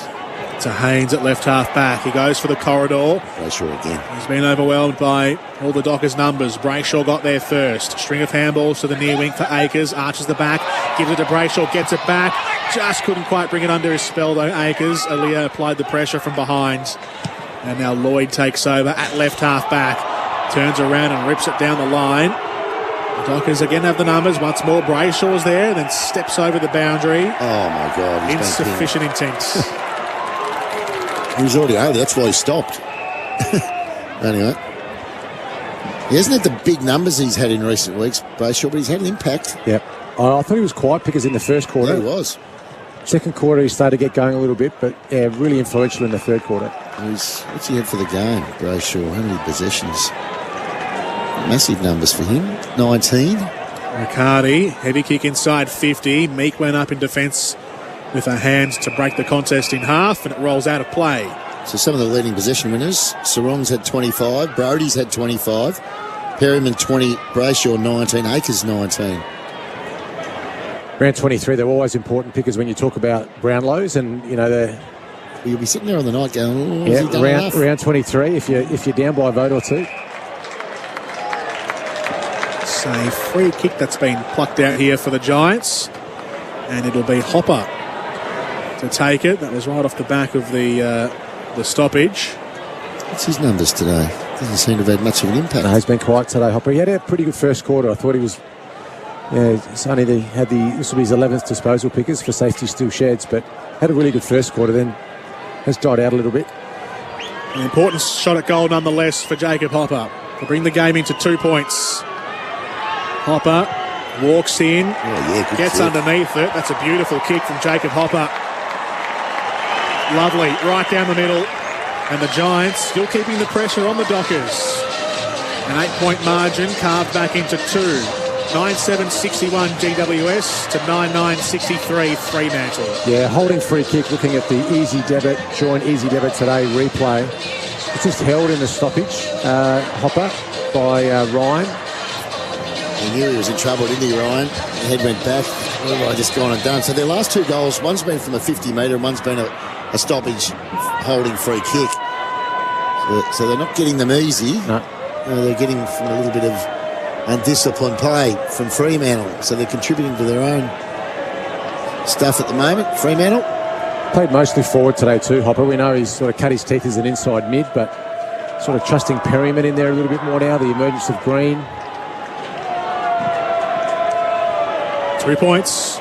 Dockers still in front. The Giants have led for the majority of the day. The Dockers took over right on 3-quarter time. They get the centre clearance here. They fed the handball out the side. Sarong came sprinting through, sets it to the goal mouth, and it was too far ahead for Banfield and too far to the left for a score. But a boundary throw in. He's had a quiet day, Banfield, just 3 touches. That Fife's only had 5. Yep. Hasn't had much of a run on the ball, if at all. Might have come up to a couple of stoppages. Yeah, a couple of stoppages, yep. Boundary throw in. O'Driscoll gets collected. Ball spills free. Rolls up the boundary. Still in the forward pocket. Now Cornelio sets it clear. The kick out of defence from the Giants. Walker leaps up on the balls, on the bounce of the ball. Tries to tap it beside 50. The pressure came and it's locked in between the space between the square and the 50. Thrown up. Darcy grabs it out. A high kick, a rain-making kick into the left forward pocket. Bounces past everyone. Stays alive for an extra beat and then taken out of play by Michael Walters. Left forward pocket throw in. The Giants 61, the Dockers 63. Briggs was just pushed out of the ruck contest from Darcy. So a free kick instantaneously for the Giants in defence. AFL Nation for Maccas. Catch a quarter pounder at Maccas. And for Tyre Power, your matchday favourites for tyre safety.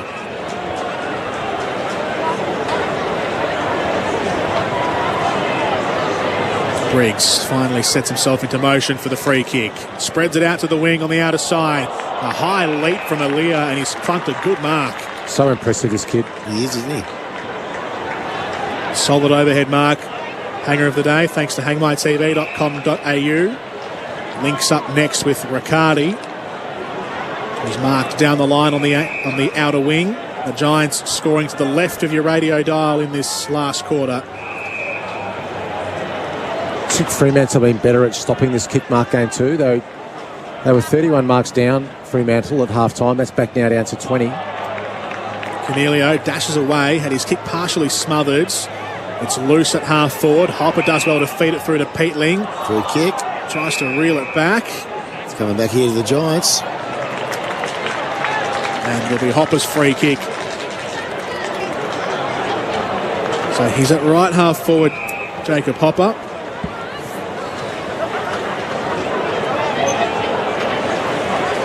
Part of the Giants Academy, Jacob Hopper, but went to school down in Melbourne at St Pat's in Ballarat.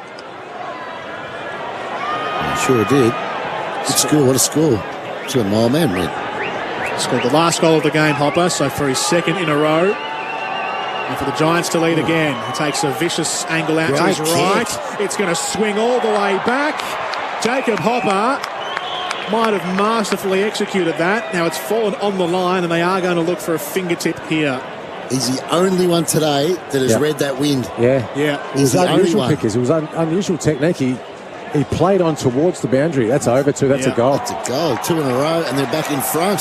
Yep. Wow. Clearly over the line when Darcy got the hand to it. The Roofing and Sheet Metal Centre score review says goal for the Giants, and they are back in front. So, Pickers, explain to the listeners what did he do different to everyone else in that example? Well, it's a 45-metre kick basically on a 45-degree angle, and most of the players that have had shots from that today have run straight at the goal, and it's gone to the left. Just to the left, yeah. So he's run out to the right and used a draw like he would in a golf shot. Yeah, that's right. So he started at midway, he's put halfway through the goals and the points, and let the wind do the work. Geez, it was a good goal. He actually ran at the boundary line. It was a very, very good goal.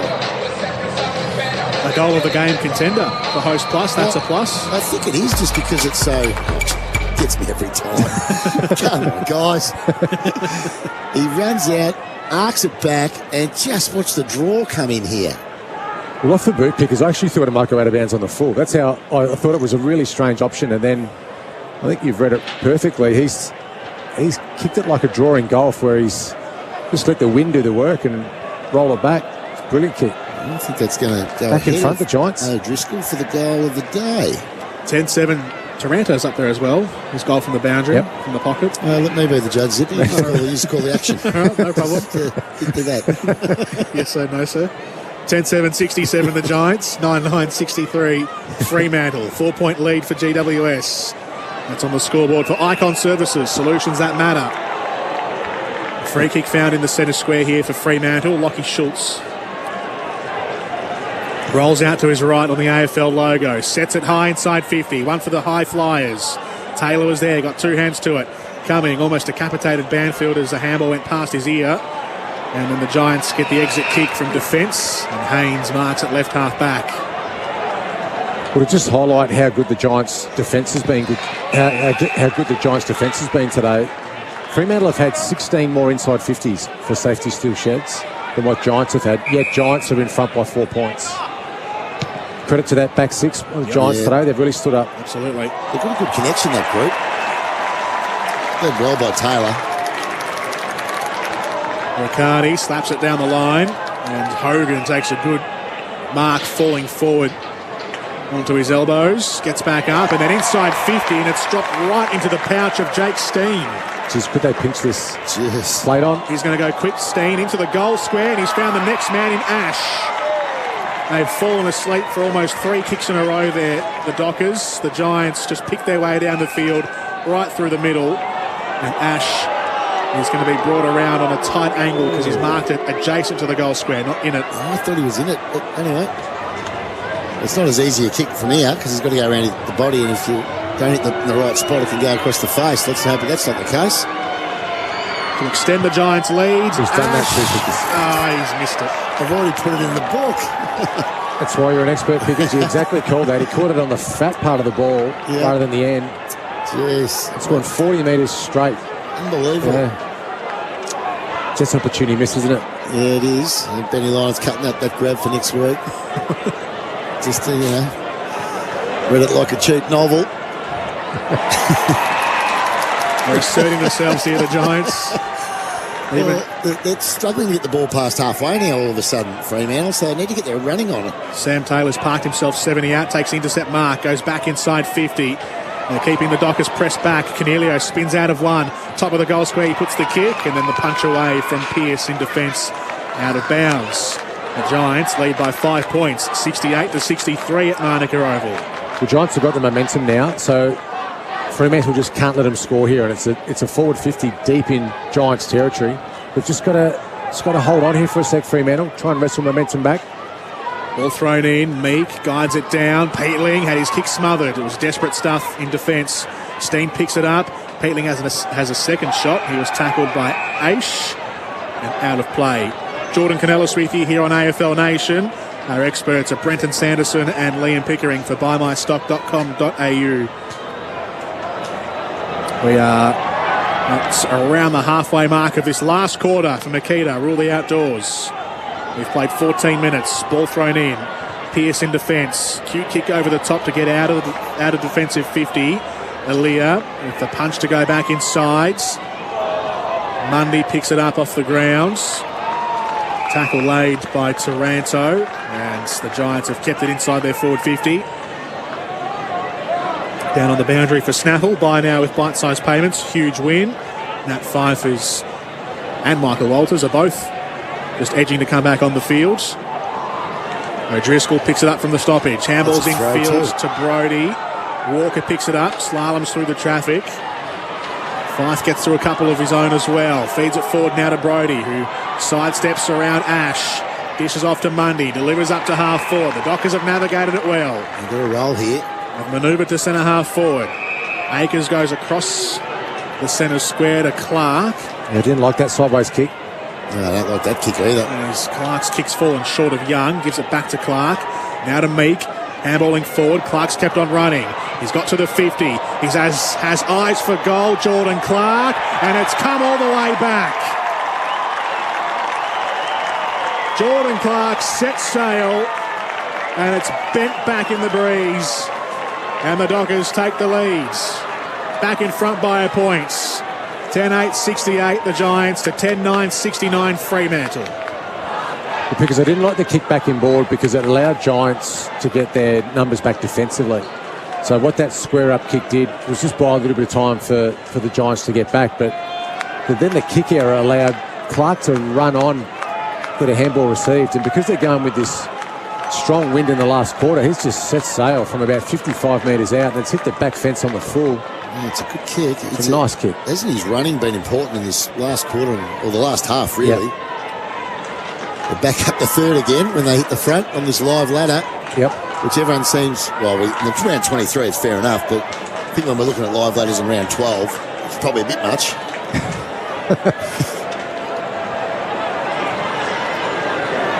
So a crucial goal for Fremantle and a crucial centre clearance as well.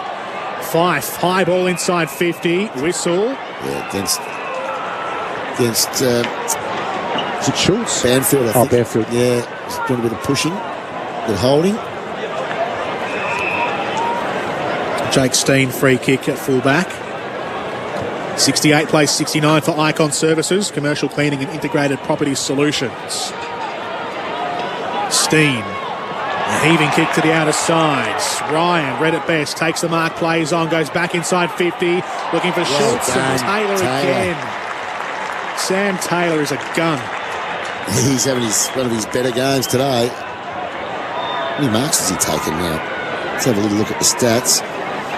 He's had a few marks, I know that. 10 pickers. 10 marks, yeah, important, isn't it? A long kick out of defence. And it's been cut off again by Luke Ryan. This time he goes with a shorter option. You'd be keeping away from Taylor in the air, wouldn't you? But they've just got to punch these low. They've got to get players on the lead. Get some dynamic leads. That's better by Aish. Aish does keep it low. Yep. And then 2 bites for Lloyd Meek. And it's been called play on. Oh, boy. Gets the handball away. Banfield tips it to his own advantage. Mundy gets away from a tackle, but not all the way clear. And he's given away the free kick. He got caught. Callum Ward, the tackler. Just had a few of these A-graders pickers to get going for the Giants now. Whitfield, Taranto. Yeah, but Sando, we've been saying that for a while, haven't we? Yep. Yeah, and they haven't really delivered. Hopper has this quarter, kicked a couple of goals. Hopper's been really good. Callum Ward out of defence, finds Himmelberg in the centre square, and now the orange shirts start to pile forwards. They've got plenty of verve in their team, have the Giants. Got to look for a short, though. He's not making the distance. Kelly has to put it into the pocket, sits it up, and it's fallen into the arms of Walker. Well, here's the other one, Pickers. Kelly needs to find more of the footy too. They need his class. That was a poor kick, that option inside forward 50, but with 9 minutes to go, we need those A-graders, those elite midfielders for Giants to really lift if they're going to get this, if they're going to pinch this win. Yeah, it's whether they've got that in 9 minutes to go, with nothing on the line, whether they've got the will to do it. That's right. Because you'll need to will yourself to do this. You know Fremantle are going to keep coming. They've got too much to play for. Fremantle gunning for a spot in the top 4. If they win today, they'll get in there for now, and then they'll rely on tomorrow's results. Aish kicks low inside 50, falls to Schultz, and he pops it through, top of the goal square. The fast transition inside 50 caught the Giants' defence with gaps in it, and Aish penetrated through one of them. Schultz found it and then scored from only a few metres out. And the Dockers lead by 7 points.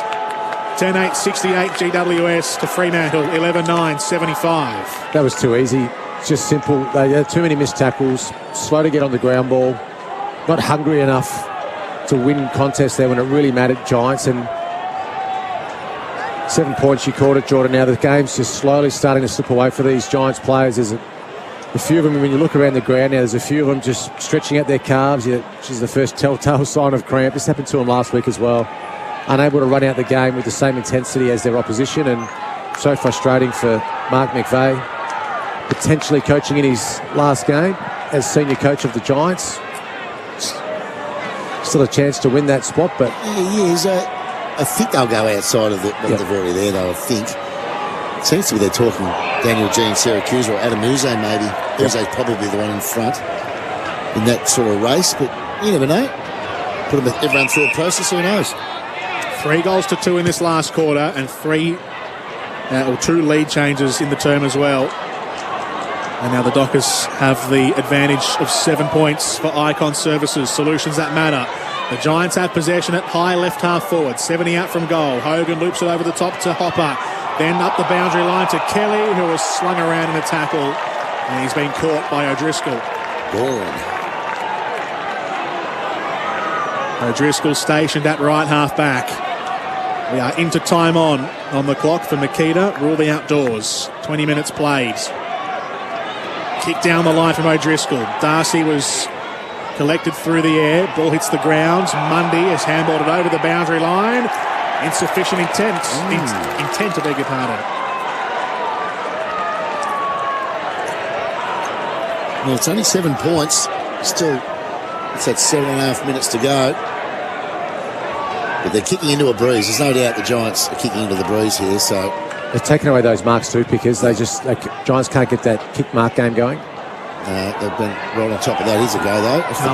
Long kick inside 50 to Tom Green, who's tried to check side it along the ground, but it didn't curl around kindly enough. Behind, even 6 points. Suns are doing it pretty easy against North. It's at 45 points. Around the grounds, thanks to Hangan Institute, 1-3 tape. Thank you very much. 69 to 75. The Dockers up by 1 kick here at Manuka Oval on AFL Nation for Maccas. Catch a quarter pounder at Maccas. Mundy, long handball forwards. Good contest. Towards Witkowski. It falls to Fife. Standing kick inside 50, and Sam Taylor again. Up to 12 now. Intercept marks. The safety still sheds. Don't like to get involved in the votes, but he'll be right in there, Pickers. I think you would be putting him somewhere in the marks there. No, he's been pretty good. Player of the day for Henley Holmes. Build with confidence. 3-2-1 coming at full time. The Giants will go down the line. Briggs punches it away from the grasp of Alex Pearce. Boundary throw-in. I think he's had an influence late in the game is Mundy. Yeah, that's right. He's been involved. He was quiet early. We said that, I think, in the second quarter. We hardly seen him. He's taken 9 intercept marks, Taylor. Yep. Jeez. Boundary throw-in in neutral territory. The outer wing. Himmelberg in the ruck. Jumps over the top of Meek and actually gets the tap, Himmelberg. It's given the Giants a chance. They can break out here from Whitfield. Oh, he's dropped it. Lovely kick to Canelio, but he spilt it. Back in the centre square it goes in dispute. They'll jam a kick out from Perryman. Floats high inside 50 and Clark reads it best. Links up with Walker across half back. The Dockers are out. They kick sideways to right half back and Frederick's taken the mark. 23 minutes played and still plenty of time to go in the last quarter. Luke Ryan's been in this game, 2 for Fremantle. Frederick kicks down the line. Fife is combative through the air. Knocks Taylor away from another intercept grab. The Giants back in possession, but their kick down the line has been cut off by Walker. So the Dockers will come again. He switches into the centre square. Look at this. Look at Mundy's overlap. Aish has it in the circle. Mundy is forward. He's got runners flying past in Chapman. Feeds it forward via hand to Walters. The milestone man. Game 200. Left foot kick. Walters. Goal number 3. The Dockers push clear to a 12-point lead. The Giants 10-9-69. Fremantle now 12-9-81. For Icon Services, solutions that matter. Well, Pickers, I was about to say, when they got 6 points up, Fremantle, it was really important they didn't try and then just save the game. They actually want to go on and win it. You've got to take good form in the finals. So this is impressive. They're still running hard. They're getting on top of the ground. They're running really well in numbers. Walter's been really important today. He has. 3 goals in a really low-scoring game, like 12 goals to 10. 5 minutes, 25 seconds left. You've got basically, well, we've got a 2-goal lead, but Fremantle kicking with the wind, Giants into it. Just got to be smart. You've got to, yes, correct. A couple of centre clearances or a centre clearance here. Stoppages will be fine. Win a couple of stoppages in your home, really. And a secondary go at the centre bounce. But they haven't thrown the towel in, the Giants. They're trying hard. AFL Nation for Tyre Power, your matchday favourites for tyre safety. Mundy collects it from the bounce. Sarong feeds it backwards to Brayshaw.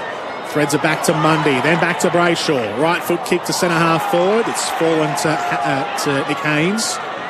And he'll drive it back up the middle. Punched on by Steen, inside 50. Cox underneath the bounce. It was a sitting duck for Himmelberg. Gets it clear at the last minute. Young. Handballs to his left to Mundy, who's coming into the game in the second half. Chapman. Around to Aish, takes a bounce, runs the wing, kicks down the line, and then Taylor came across and put the spoil on Banfield. Boundary throw-in. Aish has been important with his run and ball use.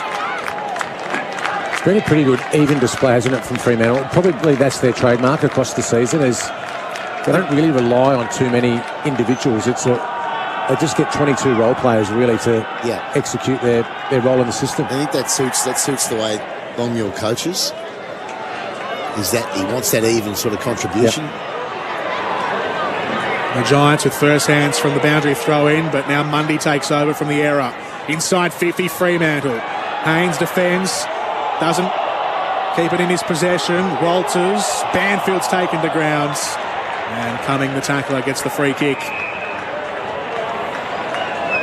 So really, you'd think now, starting in defensive 50, the Giants need to score a goal from this phase of play, this next chain. Cumming, right foot kick, long up the line, up the wing, through the fingers of Young. Chapman collects and the Dockers retain possession. Pearce spins past the tackler. Handballing in fields to Young. Puts it into the centre square, socket off the ground, inside 50 for Fremantle. Fife and Haynes are engaged, locking arms. Kennedy gets it for the Giants. Taylor smashes it away into the centre square. Pearce leaps up, flying through the air, brings it down for Clark. And Kennedy and Lloyd combine to wrangle Clark down. And they've given away a free kick. Yeah, they just paid high then. Here's the debit replay. They haven't given up though. Pickers is right. The Giants are really brave here. They just keep fighting. Hopper into Ash, miscontrol. Aish back for the Dockers. Now Young, inside 50. His kick is a little wide for Darcy, and out of play. Inside 50 though for Fremantle. Got 19 more inside 50s Fremantle for safety steel sheds. Probably just their last little piece of the jigsaw. They don't quite perch on the scoreboard like they should. This is about their score, isn't it? Yeah. Yeah, and against sides like Giants, you get away with it. They're not really going to, I don't think, beat Melbourne and Geelong and those Swans that can really got firepower. Meek grabs that out of the ruck. Banfield with a flying shot at goal and drops on the behind line and registers a minor score. So a 13-point lead now for Fremantle. Makes it a 3-score game for the Giants. With 3 minutes to go. Long kick from full back right into the middle of the grounds. Ball in dispute, collected by Clark. O'Driscoll dabs it sideways, puts it out onto the right wing for Akers. Handballing backwards. Chasing down is Peatling. Puts Ryan under the pump. Keeps the ball locked in at ground level. Peatling almost has ripped it clear, and he has in the end. Taranto. They've got some open play now, the Giants. Kennedy feeds the handball backwards to the wing for Wards. Squares it up into the centre corridor. They can go forward with this kick. There's nothing too obvious though, and the kick's been pulled short in the end. They've made a meal of it, the Giants. Walters and Mundy combine, and the Dockers back on the footy. Fife handballs to his left for Aish. Still dashing, takes a bounce. Left foot kick, sits up in the teeth of goal. Drops in the goal square and then is collected by Haynes. Now Ward. The Giants with a torpedo kick down the middle of the grounds. And Cox at front position on Hogan, takes the defensive mark. And they're still wanting to go quick here. The Dockers. Cox quickly onto Frederick. Well, they should. Short kick onto Clark. There are loose players everywhere. The Giants are walking now. A minute and 40 left. And go short to Frederick here. He spots him. So with Akers. Now they'll start to play a bit of possession. Akers has gone backwards to Mundy. Swings it sideways to Chapman. He'll chip it backwards to Pearce. And they'll try and see out this last minute or so on the clock here, Fremantle. They came into today having to win to give themselves the best possible chance to finish top four. They'll be top four now on the live ladder. And then it's dependent on tomorrow's games and where Collingwood and Sydney finish and what their results are tomorrow to determine whether the Dockers make the top four or not. Aish running the pocket, hands off, final fling at goal for the Dockers, and Sarong puts the icing on the cake. Right foot snap around the body, sends it home, and sends the Dockers for now into the top four. Yeah, really nice play here, and no one wanted to tackle Aish. He just had a little bit of time and space, and he just kept drawing tacklers to him, and no one wanted to go at him. And just picked the right time just to flick off the handball to Sarong. I've really liked his game today, Sarong. He's tried hard for 4 quarters. And what was the margin? What was the biggest margin in this game? Did it get out to 31 points? 31. Yep. Yeah. Giants were in front by 31 points. We thought, Pickers, that it might be really hard for Fremantle to peg that back with the way that they... Well, we're just going no good. No. No, they were going no good. So it shows a bit of grit. It shows a bit of resilience. It does. Yeah, it does. In the end, it's going to blow out a little bit. Probably not, doesn't truly reflect the nature of the game today, but they've been brave, the Giants, but just not good enough for 4 quarters. And Fremantle sit in the top 4 for at least 24 hours. 69 plays 88, a 19-point lead for Fremantle for Icon Services, solutions that matter. They've got the game in their pocket now. The Dockers, long swung to the near side, too heavy for Frederick. O'Driscoll overruns the footy. Frederick recovers, regathers, and then pokes a kick. Look at the loose players now, to the wing for Sarong. And back out to O'Driscoll, who wants to lope forward, blazes to the 50, and then pulls the kick short to Darcy, who's taken the mark in the right forward pocket. And this should be the game's final play. Just looking for Darcy's numbers today. He's been so good in the ruck. He's up against Briggs for most of the day. There's the siren. 28 hitouts for Darcy. The safety still sheds. See if we can get a goal to his name as well. He's just poked at that. He has. It's a behind. And the Dockers win by 20. Their last big test of the home and away season. And they've come up trumps today, Fremantle. They're in the top 4 for now. And the Dockers win by 20 points at Manuka Oval. 10-9-69 the Giants to Fremantle. 13-11-89 for Icon Services, solutions that matter.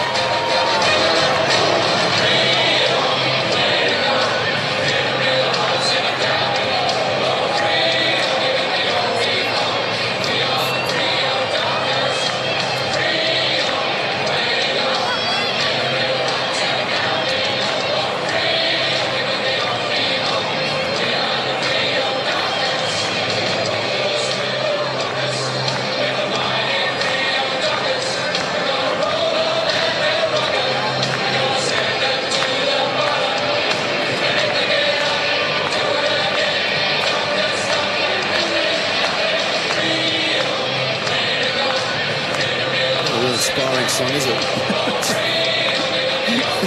It's on the cheap PA system as well in Canberra. It doesn't sound as good. Sounds okay when you're at Optus Stadium and there's 50,000 of them there, but on the tannoy at Monica. Yeah, not so good. No. The Giants led by 13 points at quarter time. They led by 11 points at half time. The Dockers came back in the third term. They led by 1 point Fremantle at three-quarter time, and they've run out 20-point winners here at Monica. They scored 4 goals in a row at the end of the last quarter and 5 goals to 2 overall in the last term to seal the victory. The leading goal scorers on the day, Jesse Hogan had 3 for the Giants. Michael Walters in game 200s in his milestone game had 3 goals as well, while O'Driscoll and Brayshaw both had braces for Fremantle, and Hopper had 2 goals himself. The top disposal getters, Sarong had 32, Brodie had 30, Mundy had 30, Brayshaw and Young both had 25, while Harry Perryman had the most for the Giants with 24. So the Dockers, they get their 15th win of the season, and they are in the top 4 for now on the live ladder, and it'll depend on tomorrow's results in the games involving Collingwood and Sydney to determine whether they finish in the top 4 or not. Our post-game show here on AFL Nation this Saturday afternoon for Coates. We're more than higher. We are equipped for anything. Brenton Sanderson and Liam Pickering, our experts. The Dockers 20-point winners. And Brenton, they had to fight hard. The Giants didn't make it easy for them, but the Dockers in the end overcame the challenge. Yeah, well, after half-time, we saw a completely different team. They had the better run, their overlap, their running carry game started to get going, and they just ran really well in numbers. They had a much better system than what the Giants had. They were just cleaner and sharper at ground level too. That was their weakness actually to start the game. They just couldn't quite win enough sort of clean ball in the first half, but they dialed up their pressure in the second half. Their tackling was excellent after half-time, Fremantle, and they just forced the Giants into too many mistakes. And I guess the Giants, for 2 weeks in a row, they just tried to save the game, and unfortunately they just weren't quite good enough when it really mattered. It's after that great start, and 31 points up. You probably should go on and win the game when you get to that point, and with all the stars they've got in their side. But I just thought, Pickers, that some of those big names, guys like Whitfield and Kelly and Haynes, Taranto, they just didn't do enough for 4 quarters today for the Giants, and just not enough contributors consistently for the Giants. And Freo were just desperate when it really mattered. Yeah, I agree. Totally agree. I think you've summed it up beautifully. It's as we have a look at Matty De Boer, who's retiring. Last game for Matty today. Got a bit of a send-off. Guard of honour from both teams. Well done. But yeah, look, when the game was on the line, they just worked harder, didn't they? Once they'd controlled the fact that they weren't allowing Giants to have little chip kicks. Yep. Chip kicks, I said, Ben. Chip kicks and little short sort of stuff and uncontested marks, and they stopped them doing that. They looked a whole better team. Well, in the end, they finished with 23 more inside 50s, Fremantle, and that's probably their only concern, Pickers, is they don't kick big cricket scores, do they? No, They've finished today with 23 more inside 50s, but didn't really look awesome when it, I guess, over 4 quarters with their offense. The Giants sort of took that marking game. At one stage, they had like 30 more marks than what Fremantle had. It got back to only 17. The Giants still won the mark total by 17, but around contest, around clearance, Fremantle were the dominant side after halftime in particular, and probably started in the ruck. 45 hit-outs to 18, so it was Meek and Darcy sort of double-teamed up against poor old Briggs, who started well. Himself. Yeah, he was all right early. Yeah, but just didn't quite have the support, I guess, over the 4 quarters. So 10-9, 69 to 13-11, 89, the final score for Victoria Police. Need Victoria Police, but not the Sirens. The police assistance line, you can call it, 131444. The Dockers winners by 20 points. We've only got a few minutes before we hand over, so a few of the awards. The MEGT Rookie of the Day, your career, your business, their job. Is it either Lekalia or Nathan O'Driscoll? Lekalia. Aaliyah? Yep. Easy. Driscoll's already had it before. No, that's not the case. No, I thought Aaliyah was really good today. I liked what I saw with him. He was good. MEGT, supporting employees and apprentices for 40 years, called 13MEGT. The Giants have a good key defender on their hands. The hanger of the day, hangmytv.com.au, because that's what they do. Harry Himmelberg took a beauty in the first quarter. That'll go to him today. Yeah, I think that's a pretty easy decision as well. The tackle or tackler of the game for Toro. Count on Toro to get the job done. Will Brodie had 7 tackles. It was the leader today. Yep. The coaching move of the day for TC Boxes, home for trays, canopies and toolboxes. The coaching move of the day, Sando. What are we thinking? Well, I like the tactic by McVeigh to try and deny Fremantle possession. Early days, agree. Did we get a counter one there by... Oh, I thought they took away those mark chains in the second half, Fremantle. So, well, it's probably good adjustment at half time. Yep, good decision, good call. The goal of the game for Host Plus, an industry super fun for all Australians. I've gone with Hopper in the end. Just a tricky breeze that was. To be able to do what he did from where he did it. He was the only player that could today from 45, The unmissable moment for Drinkwise. Choose to Drinkwise. You won't miss a moment if you drink. Well, it was a missable moment in the finish. Lockie Ash, it was a massive point in the game too. And he missed it from... Well, he was 5 metres out, but just that's the problem with kicking around the corner. You hit the wrong spot of the ball, it goes the other way. Yeah, that was one of the turning points at the end. And then the votes, the 3-2-1 AFL Nations Player of the Year, thanks to Henley Homes. Henley completed homes now selling in Mickleham and Tarneet, henley.com.au. Well, because I've got 90 seconds to get through this, and I thought one vote, and I thought it could have gone to 7 or 8 players, but one vote I've gone to Walters of Fremantle. I thought his forward pressure was excellent. He gave away a bit of a sloppy 50-metre penalty there, but his 3 goals were telling in the game, wasn't it? And it's good to see him back in some good form. It's the first time he's kicked more than 2 goals for the season in his 200th game, so I'll give him the 1 vote. 2 votes, and I said his name a lot today. I really liked his performance, was young Sarong from Fremantle. He was the highest possession winner on the game with 32 disposals. Had a couple of nice tackles in the game too. I thought he was at the bottom of everything and a really solid contributor for 4 quarters for Fremantle. And you picked it, Pickers, I reckon. Not from the winning side, from the losing side. Sam Taylor across half-back, 3 votes for the GWS Giants today.